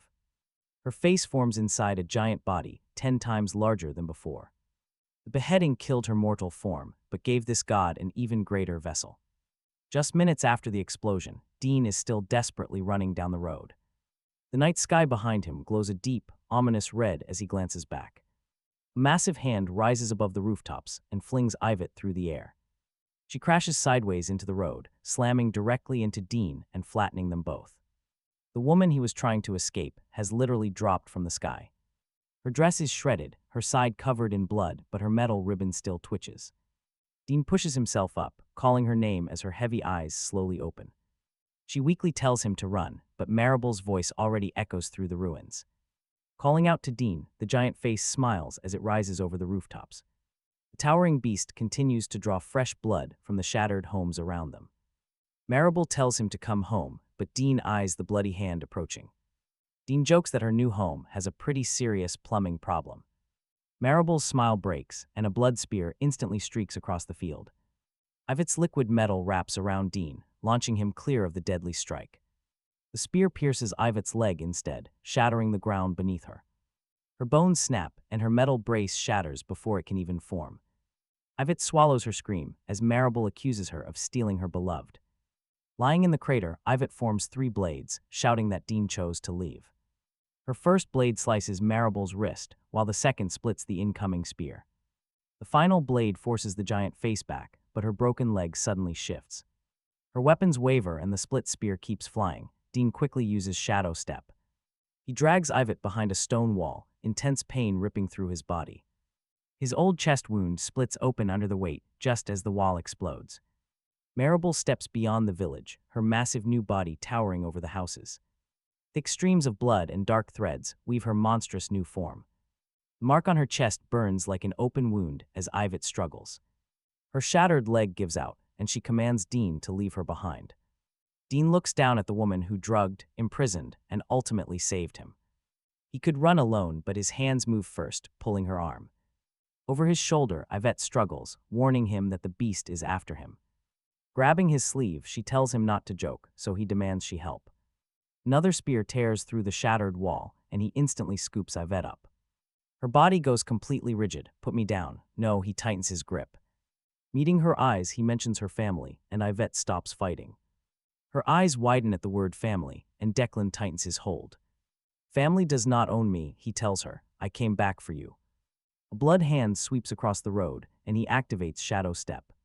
They clear the hand by inches, but his foot is already burning. His foot catches fire inside the boot, but he keeps running. The technique was never meant for 2, and her weight doubles the heat. It strips all the air from his lungs as they nearly tumble into a deep ditch. His knees crash into the mud, but Ivet drives a metal hook into a tree. She secures the line around his chest, pulling them upright just in time. As he carries her, she keeps them moving. Another spear lands ahead.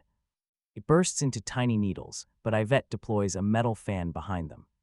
The impact hits hard, but she turns that force into forward distance. Vet wraps liquid metal around her broken leg, locking it straight. She forms another band around Declan's chest to keep from falling off. She tells him to release her before he burns out, but he refuses.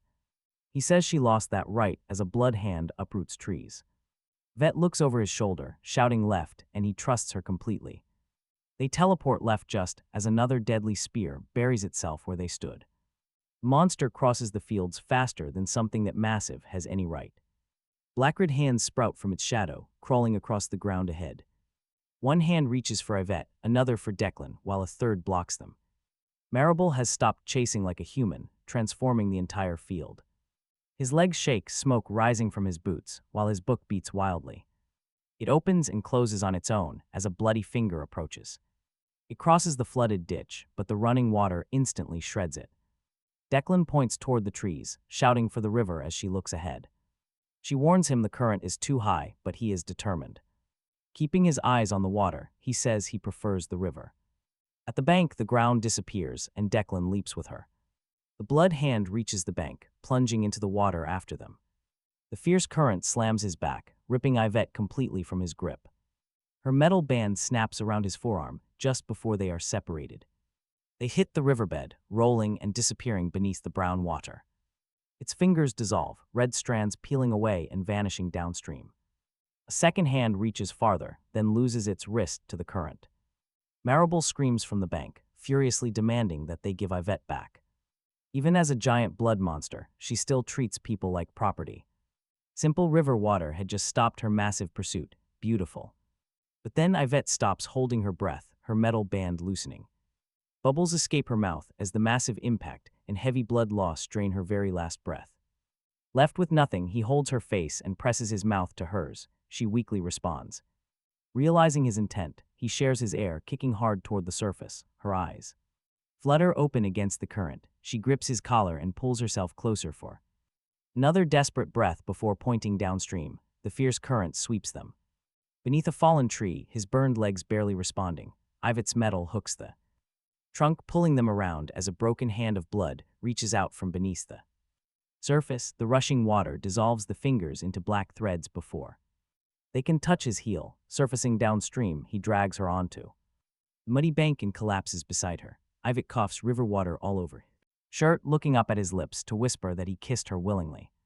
He admits it, both are true. Wiping river water away, he tells her to bleed less before flirting. Her lips curl slightly. Across the river, Marbles' giant body of blood slams its hands into the bank, the river devouring every crossing finger. Marbles' face twists above the tree line, screaming that nobody accepts her love, so she will make the final sacrifice to become a true god. So everyone must love her. The dark mark on her chest pulses toward the village. Once her transformation is complete, she can leave to feed on every settlement ahead, but then the giant turns away, still holding Ronan hostage.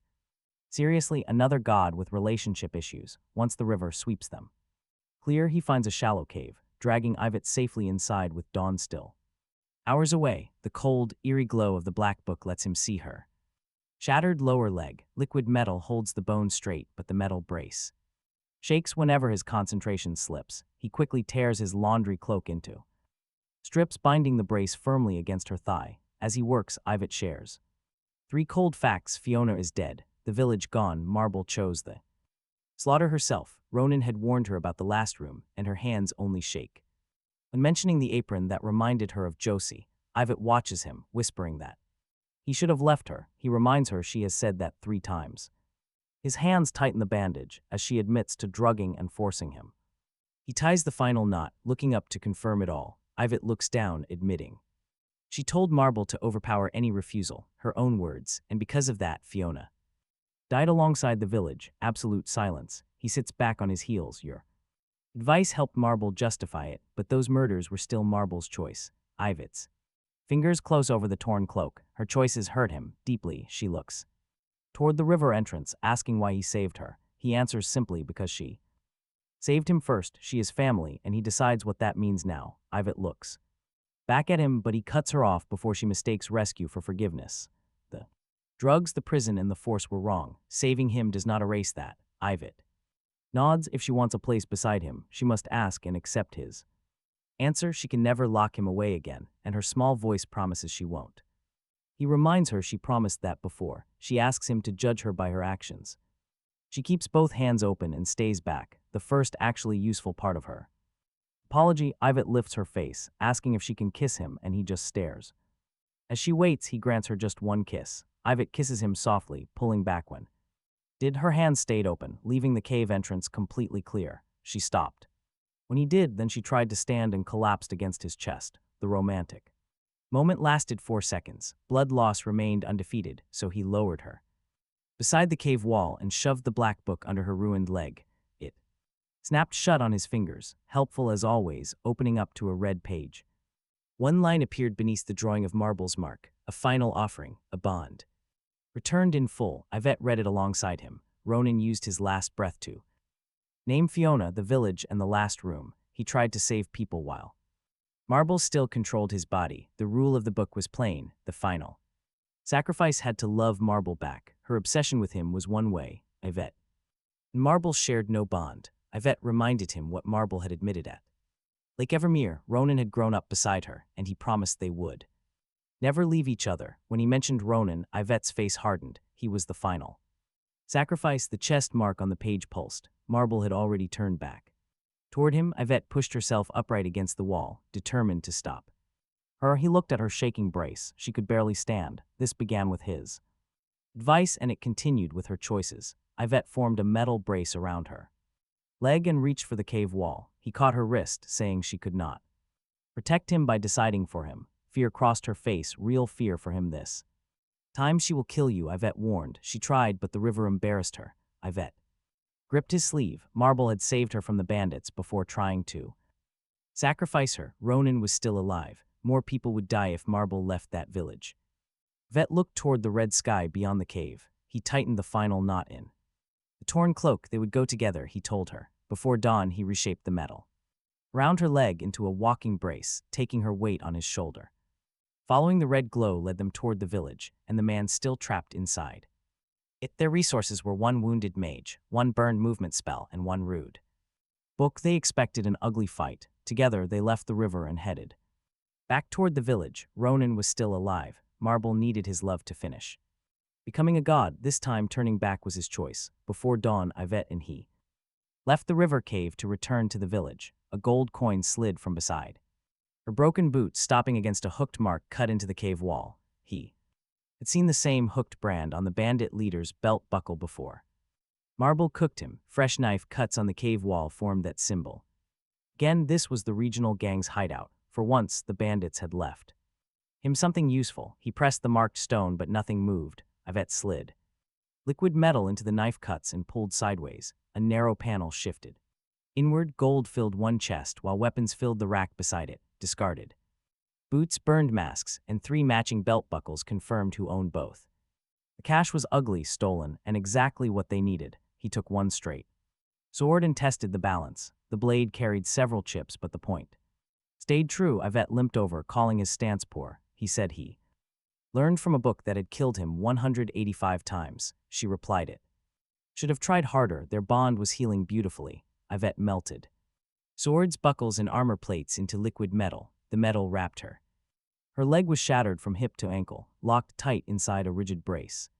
2 narrow fins opened right behind her waist, slowly lifting her entire weight off the ground. She tested the lift. Her foot left the dirt, supported fully by the brace.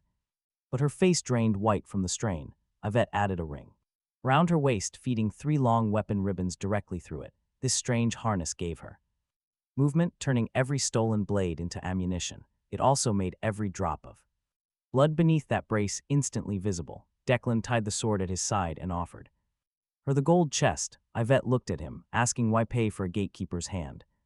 He assumed disaster had a budget. She turned the hinges into more metal, leaving the actual gold behind. At least their looting stayed highly efficient. The black book opened on a red drawing of Marable's chest mark, which rebuilt her vessel every single time, proving the mark was likely just the surface of something far worse, whatever fed.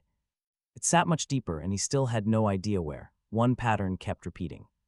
On the page before each strike, lines converged near the mark, then spread throughout her body. Declan tapped the drawing, confident he could test the mark himself. That was all he had. Yvette tightened the brace around her leg. If his guess was wrong, they would learn quickly. She gave him a truly cold stare. He pointed back. She solved yesterday's dispute with a throat cut, which worked for 7 seconds. Yvette had absolutely no reply to that. At sunrise, high above the ruined village, Marable's bloody body towered over the empty streets. She had grown massively since the river. Road signs, rooftops, and the entire mayor's house had fused right into Her lower body, dark red veins crawled from every cellar toward the chest mark. Each pulse dragged the village inside, leaving Ronan with fewer places to survive. The giant stood 10 times her human height. Dark red arms reached from the rooftops, feeding blood into the chest. Mark Ronan was trapped inside. They had to act before Marable reached him. They had to make her look at Declan. Vet raised a thick iron pillar from the ground beside the village road, carrying him above the rooftops while she hid inside its hollow center. The pillar shook violently, her brace holding one leg while the lift carried the rest. Pain bent her forward, but she pushed anyway. Marable's face turned toward the sudden movement. Declan stepped onto the top, drawing the bandit sword. Calling out her name made the giant smile, saying Declan had finally come back. Blood hands rose from 3 streets, but the narrow lane behind her chest stayed open, inviting him straight to the mark. He offered one last rejection. Marable's smile sharpened, claiming Ronan would love her and Yvette would understand. Declan would kneel. He raised his sword, mocking her 3 bad predictions before breakfast. Blood hands opened directly beneath him, as Yvette's frantic voice echoed through the iron pillar. This remained the worst plan she had heard, even worse than his prison. Declan looked down at the massive, terrifying blood hands climbing right up the iron. Her plan was worse, but his was faster. Then he jumped. He was the best parachutist despite never using one. In his defense, Marable did not know that, reaching out for him exactly as planned. Once she committed to the bait, the real trap was finally sprung. Minutes earlier inside that dark cave, he had given Yvette the details while she built the brace. Marable wanted him alive. He told her he would make her reach, she would strike, and he would test the mark. Whatever feeds that mark. Yvette looked at his burned feet. 1 step maybe, then make one enough. If she catches you, he warns, I cannot promise a clean rescue. Cover me. He held out his hand. We can survive ugly, he says. Yvette took it, promising she will. He glanced at her brace. Good. They both brought damaged equipment. Her icy stare nearly killed him right there. Before the god could, back above the village, Marable's massive hand closed round his falling path. He twisted in the air and used shadow step. Intense heat tore through both legs. His body blurred past her giant thumb. The iron pillar split open beneath him. Yvette launched upward inside a shell of liquid metal. Her injured leg harness flared behind her. Hundreds of sharp silver spikes unfolded round her body. Marable saw Yvette too late. The first spike entered her wrist. Marable tried to close her hand around him. The joint locked halfway. The next 50 pinned both arms away from her chest. Blood sprayed across the rooftops and raced back toward the wound. Yvette's heavy chains cut the return streams before they reached it. Yvette turned every remaining piece of bandit metal into a single rotating barrage. Metal spears struck Marable's ribs. Chains tore across her shoulders. A silver wedge opened from beneath the chest mark and forced the bloody body apart. Marable screamed. The sound shattered every window still standing. The chest mark flashed wildly, and every blood hand in the square reached toward the wound instead of them. For one beat, Marable lost control of the whole village. Yvette drove both hands forward. The metal spread inside the wound and pulled. Marable sent a blood spear through Yvette's flight harness. One fin broke. Yvette spun, caught herself on a chain, and used the spin to drive the wedge deeper. Marable's torso opened from collar to waist. For one incredible second, the giant had a hole wide enough to see the ruined village through it. Yvette hovered in front of the wound, held aloft by the brace built around her broken leg. Her whole body shook from pain. She still looked terrifying. He hit the roof below, rolled, and came up with his sword drawn. The chest seal hung exposed inside the wound. Then the wound closed. Blood rushed back from every street. The torn sides slapped together. Yvette's spears bent, disappeared, and pushed out again as useless silver scraps. Marable laughed mockingly, declaring that the metal used on monsters cannot kill a god. She flexed both arms. The spikes pinning her joints bent backward. Blood covered the metal, hardened around it, and turned their weapons into extra armor.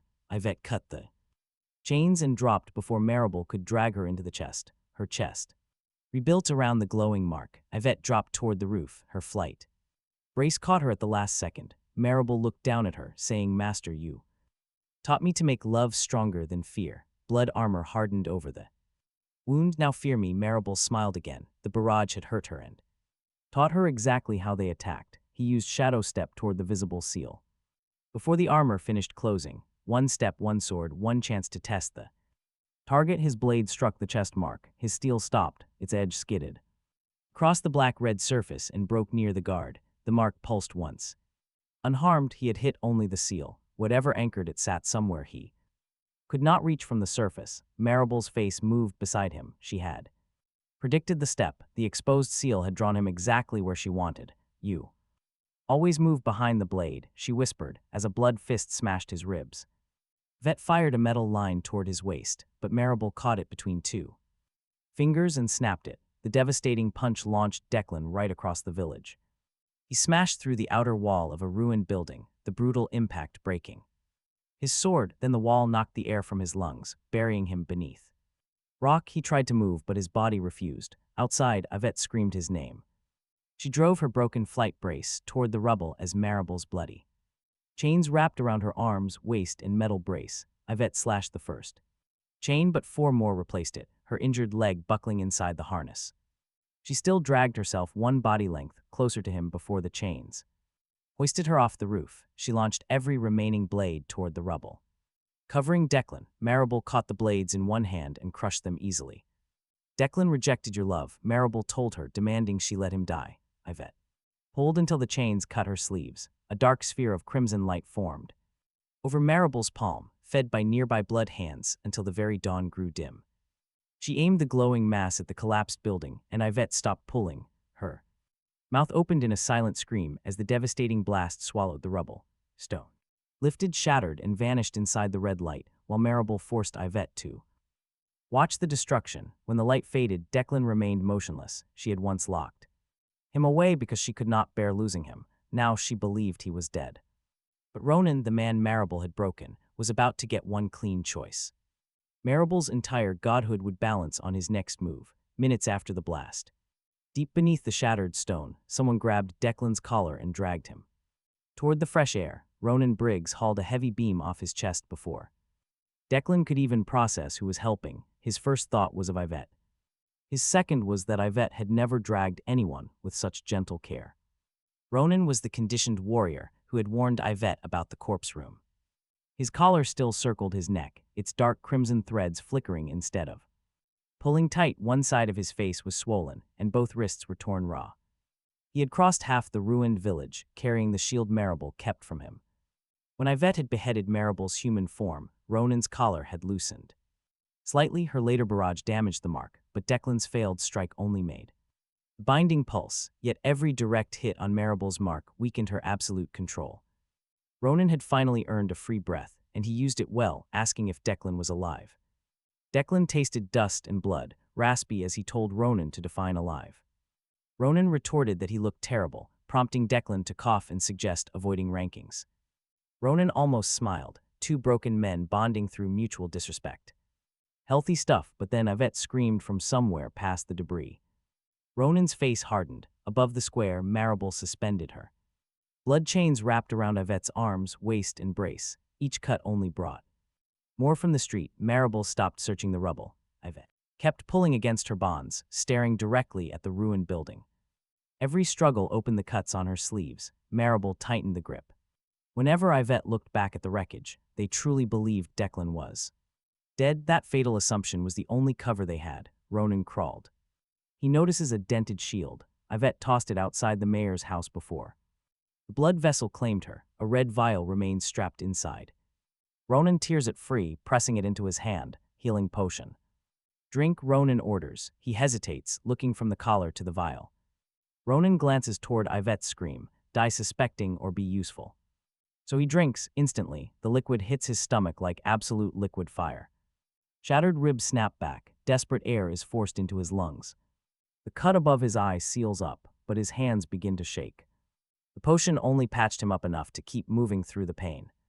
His ribs stop grinding, though every single breath still stings like hell. His left hand clenches again, but his fingers shake too violently to hold anything. Ronan catches the empty glass before it drops. How much time? Minutes, Ronan answers, maybe even less if he uses that speed spell. Common sense went out the window. Either way, Ronan helps him sit up. Across the square, Marable hoists Yvette by a chain, hurling her away. She crashes through a roof. Yvette rolls and shapes one last metal blade from her brace. But Marable casually catches the razor-sharp blade between just two fingers. Declan is gone, Marable tells her. Stop fighting and let me teach you love. Vet just spits blood in her face, instantly killing Marable's creepy smile. The walking red flag clearly has terrible relationship habits. Ronan watches her chest mark pulse as his collar tightens in response. He remembers that mark appearing back at Lake Evereer, right over her heart. Every pulse burns through his collar, black and red veins gather underneath. They gather beneath the surface mark before spreading through the entire vessel. His sword had already shattered against it, but the pulse starts deeper. If her heart anchors the mark, removing it should collapse the vessel. Should, Ronan mutters. He tried being certain earlier and failed completely. Ronan glances at the surrounding rubble, talk about some very painful feedback. And that ends their tactical meeting. Marable still needs one final sacrifice. Every threat she makes always curves back toward her obsession with Ronan. Direct force keeps failing, but Ronan's attention could draw her closer. Her twisted obsession could expose her chest. The problem is the collar. If the mark tightens before he can reach her, they both fail. Ronan touches the cracked metal. When she looks at him, control grows stronger. So he points at himself, make her look at what she wants. No, make her look at what she wants more. Ronan stares back. Exactly, terrible plan number 2 has officially entered the chat. Ronan tightens the loose collar around his own neck. Can you convince her? For maybe a minute, Ronan answers. He smiles, he needs even less. Ronan lifts his sword. The blade actually survived being thrown through a window. That alone makes this sword the most reliable thing in this village. He offers a hand. Taking it, Ronan hauls him up despite the pressure. He drapes his arm over Ronan's shoulder, dragging his feet toward the square. Every step sends pain through his ribs. He keeps his breathing shallow. He smears fresh dirt over his bleeding forehead, looking like a dead man. Looking healthy would ruin the performance, so Declan lets his body hang completely limp as Ronan walks. Out into the open with him as a prisoner, Marable stops attacking Yvette. Every blood hand in the village turns toward them. Ronan drops Declan's knees into the dirt and grips his hair. The hold looks brutal, but his thumb stays clear of the wound near Declan's temple. He calls out that he has found the offering, Marable's blood. Hands freeze in place. Marable leans toward them. Ronan lifts Declan's head, showing he is alive. Barely she replies, but that is good. He needs to understand what he completes. Vet spots Declan. His coat is badly burned, and his head hangs limply forward. Blood covers Ronan's hand where he grips the young man. Yvette's last metal blade falls apart. Declan, she calls out, her voice breaking. Marable uses that single second. A massive blood fist strikes Yvette across the square, pinning her beneath a collapsed chimney. Yvette still struggles to rise, staring up at Ronan with nothing but pure hatred. You coward, she rasps. Ronan does not answer. Silence is good. A reply would ruin everything. Marable lowers her massive body toward the street as blood begins to gather. It pools beneath the chest mark, shaping a human-sized face and shoulders. Her old features form inside the vessel. Her eyes lock onto Ronan. You came back. Marable whispers. The dark collar suddenly tightens around Ronan's throat. He drops his sword. Marable smiles, believing her mark has finally forced him down. My husband, she murmurs, bring him closer. Ronan drags Declan across the slick street. Every painful step carries them closer to that horrific chest mark. Yvette fights wildly. Pinned under the debris, Yvette screams for Ronan to stop. Marable flicks her hand. The stone crushes Yvette's bad leg. Her scream tears through the square. Declan keeps his body completely loose as Ronan finally reaches the base of Marable's chest. A ramp of blood rises beneath his boots, lifting him toward her flesh-like face. Marable touches the collar with a single finger, the black-red threads flare. Ronan's jaw locks tight. His shoulders are forced backward. One hand opens against his will. His sword slips and lands across the blood ramp, but his boot quickly steps over the guard. For one terrifying second, Declan fears the control has caught him again. Yvette's face tightens. She rips one arm free from the rubble, reaching out with a sharp metal shard. Marable sees this and drives a blood spike right through, pinning Yvette's hand down. Watch, Marable tells her. This is what returned love looks like. Yvette stares at Declan's hanging body. You have never seen returned love. Marable's face twists in rage. The brief insult buys Ronan half a breath. Marable leans in close, murmuring that she knew he would choose her. Ronan looks at the woman he has known since childhood. I spent 10 years making you feel invisible, he tells her. That failure is mine. Marable's face softens slightly. Then Ronan finishes his sentence. The bodies are yours. His heel kicks the sword upward. He catches it in both hands, driving the blade straight through the chest mark. Ronan buries the sword to the hilt. Maribel's smile dies. The mark flashes brightly. It shifts from black to white. Every blood chain in the village pulls tight at once. Yvette's pinned hand tears free. Declan slides from Ronan's grip, hitting the ramp hard. The blood ramp buckles under them. Her control vanishes for a single breath. Ronan locks both hands around the hilt and forces it deeper. Maribel screams his name in agony. Only then does the secret part of their plan, under the rubble, finally pay off. Ronan had told Declan to stay behind him once he turned on her under the rubble. Declan had stared, asking if Ronan was volunteering to stand between him and a god, but Ronan replied that he should have stood between them years ago. Declan grabbed his wrist, offering just one opening before they both moved. Ronan met his eyes, promising to take the hit if she reached Declan. In the square, the blade tore black line through Maribel's chest, finally exposing the heart hidden behind the mark. It was smaller than Declan expected, wrapped in dark veins that fed the entire village. Though the blade had pierced the very center, the heart kept beating around the steel as Maribel's monstrous regeneration desperately fought against the wound. Fresh blood tried to seal over Ronan's wrists, but he drove his shoulder inside the opening to force it wide. As Maribel clawed at him, Ronan twisted the blade to hold the wound open. As Declan stood, Yvette gasped and Maribel turned toward him too late. The strength potion had left him with just one clean movement, and he spent it. Shadow step surged through his burned legs as he vanished from the street and appeared inside the wound behind Ronan's blade. Heat stripped the breath from his lungs. The potion's repair tore along his ribs, almost buckling his knee inside Maribel's chest. Ronan grabbed his coat to hold him steady. "Take it," Ronan ordered. Declan's hands shook so violently he almost missed, but his fingers finally closed around the corrupted heart. It kicked once against his palm. Maribel screamed as every blood hand in the village convulsed. He planted a foot against the collapsing chest and pulled with everything. Thick dark threads snapped from the heart, each broken line killing different section of the vessel. One massive hand collapsed heavily across a roof, while Blood Tower lost shape and flooded the street. The chains holding Yvette went slack, and the chest mark split. He tore the corrupted heart free, and the entire vessel folded. Round the empty space, blood chains released Yvette as a chimney rolled off. Her leg in Ronan's collar cracked down the middle, dropping from his throat. Maribel's giant body lost all shape, her human face forming briefly within the falling blood, stripped of her confident smile. Declan landed in the street holding the corrupted heart beating in his hand. The anchor was out, and for one glorious second, they had won exactly what they came for. Then Maribel's collapsing arms suddenly sharpened into a dark blade and shot straight toward Declan's chest. His exhausted legs refused another step, but Ronan moved first, before the blade reached Declan in the ruined square. Ronan stepped between them, the strike piercing deep beneath his shoulder and stopping deep inside his chest. Ronan had no shield, so he used the only thing left between Maribel and Declan. His falling body hit Declan hard enough to knock the heart from his hand. The blade dissolved, and Ronan stood for one last breath.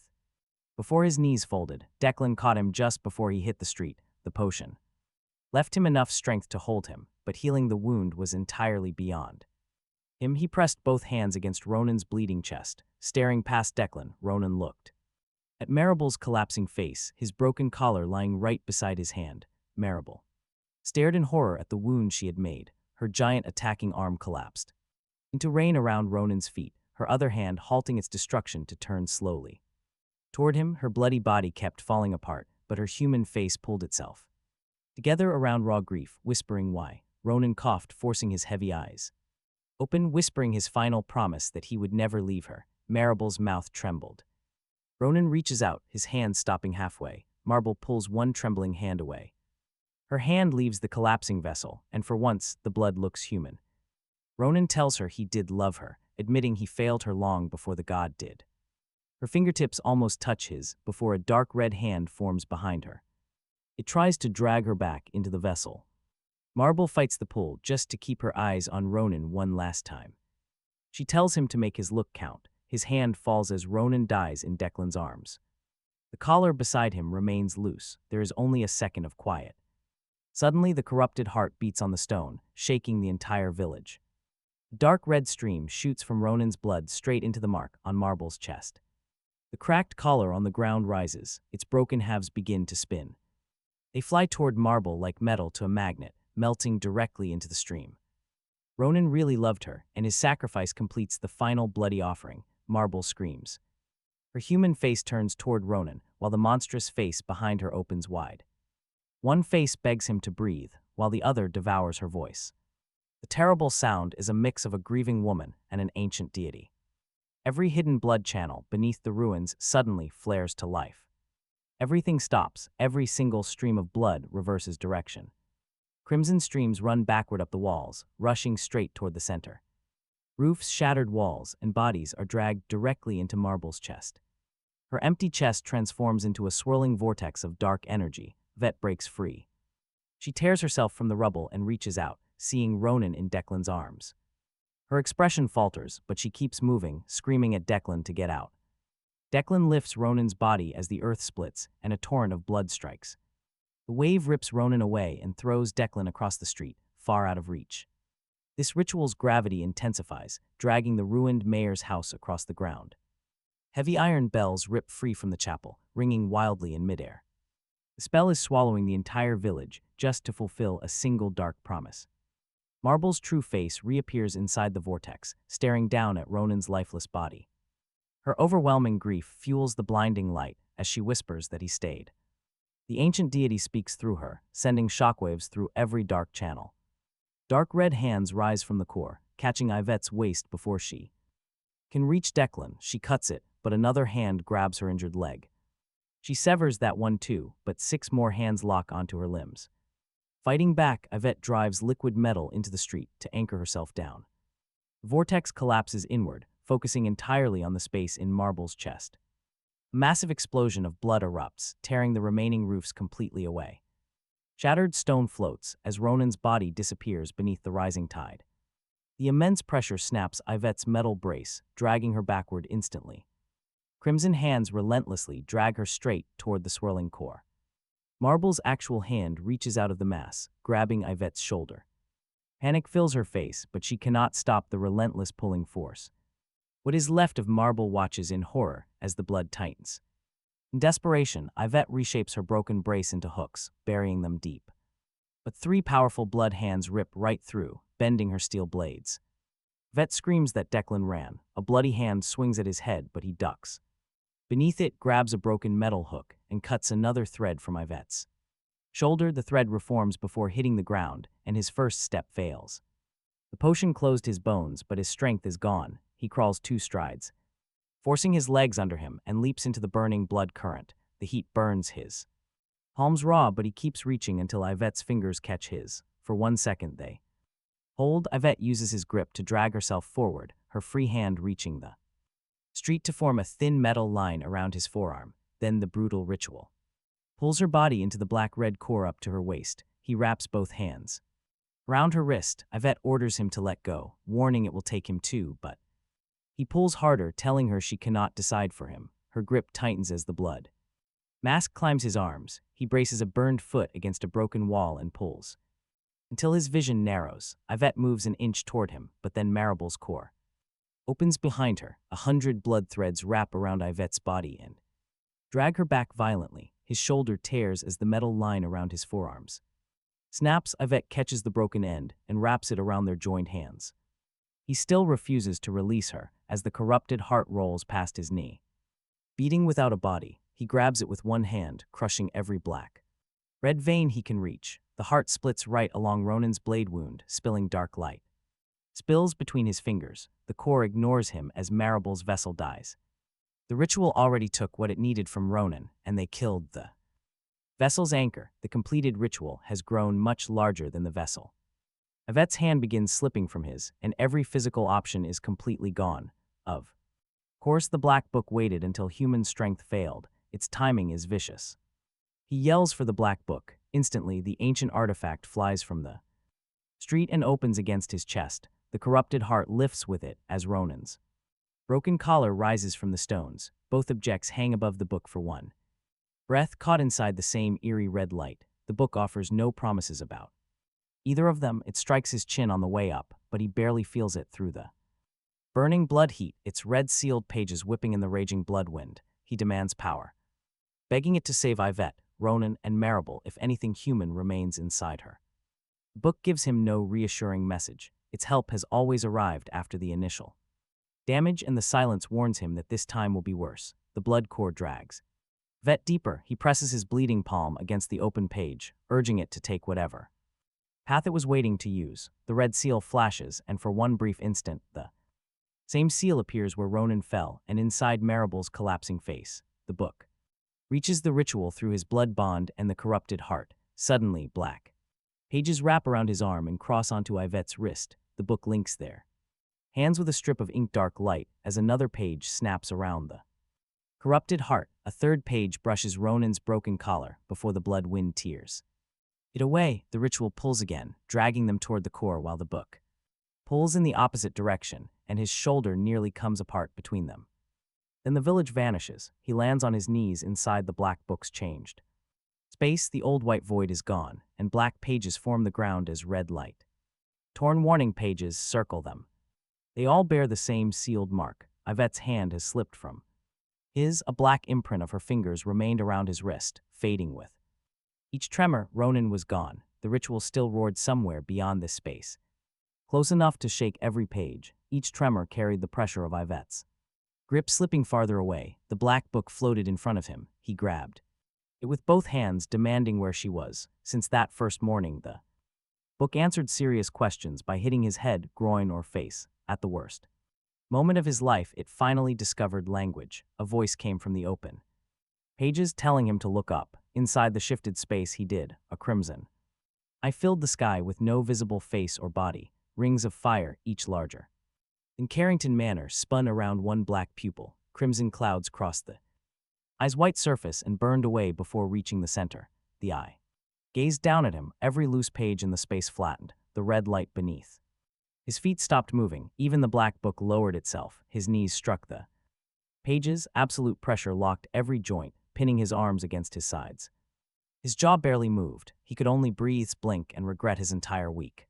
The black book opened beneath the giant eye. One name burned across its page: the Crimson King. Another evil god. The god of love used blood and desire, but this one needed only simple attention to crush him into the floor. Apparently, one relationship. Apocalypse had earned him a pretty massive upgrade. The Crimson King's voice entered his skull. The sound carried no echo, simply replacing every other noise, including the ritual beyond the pages. You called for power, it noted. He tried to raise his head as pressure increased. He called the book, barely managing. Respectfully, you are much larger than expected, he managed. The giant pupil narrowed. Terrified politeness remained his final weapon. The Crimson King looked right through him, his chilling attention passing over his training deaths.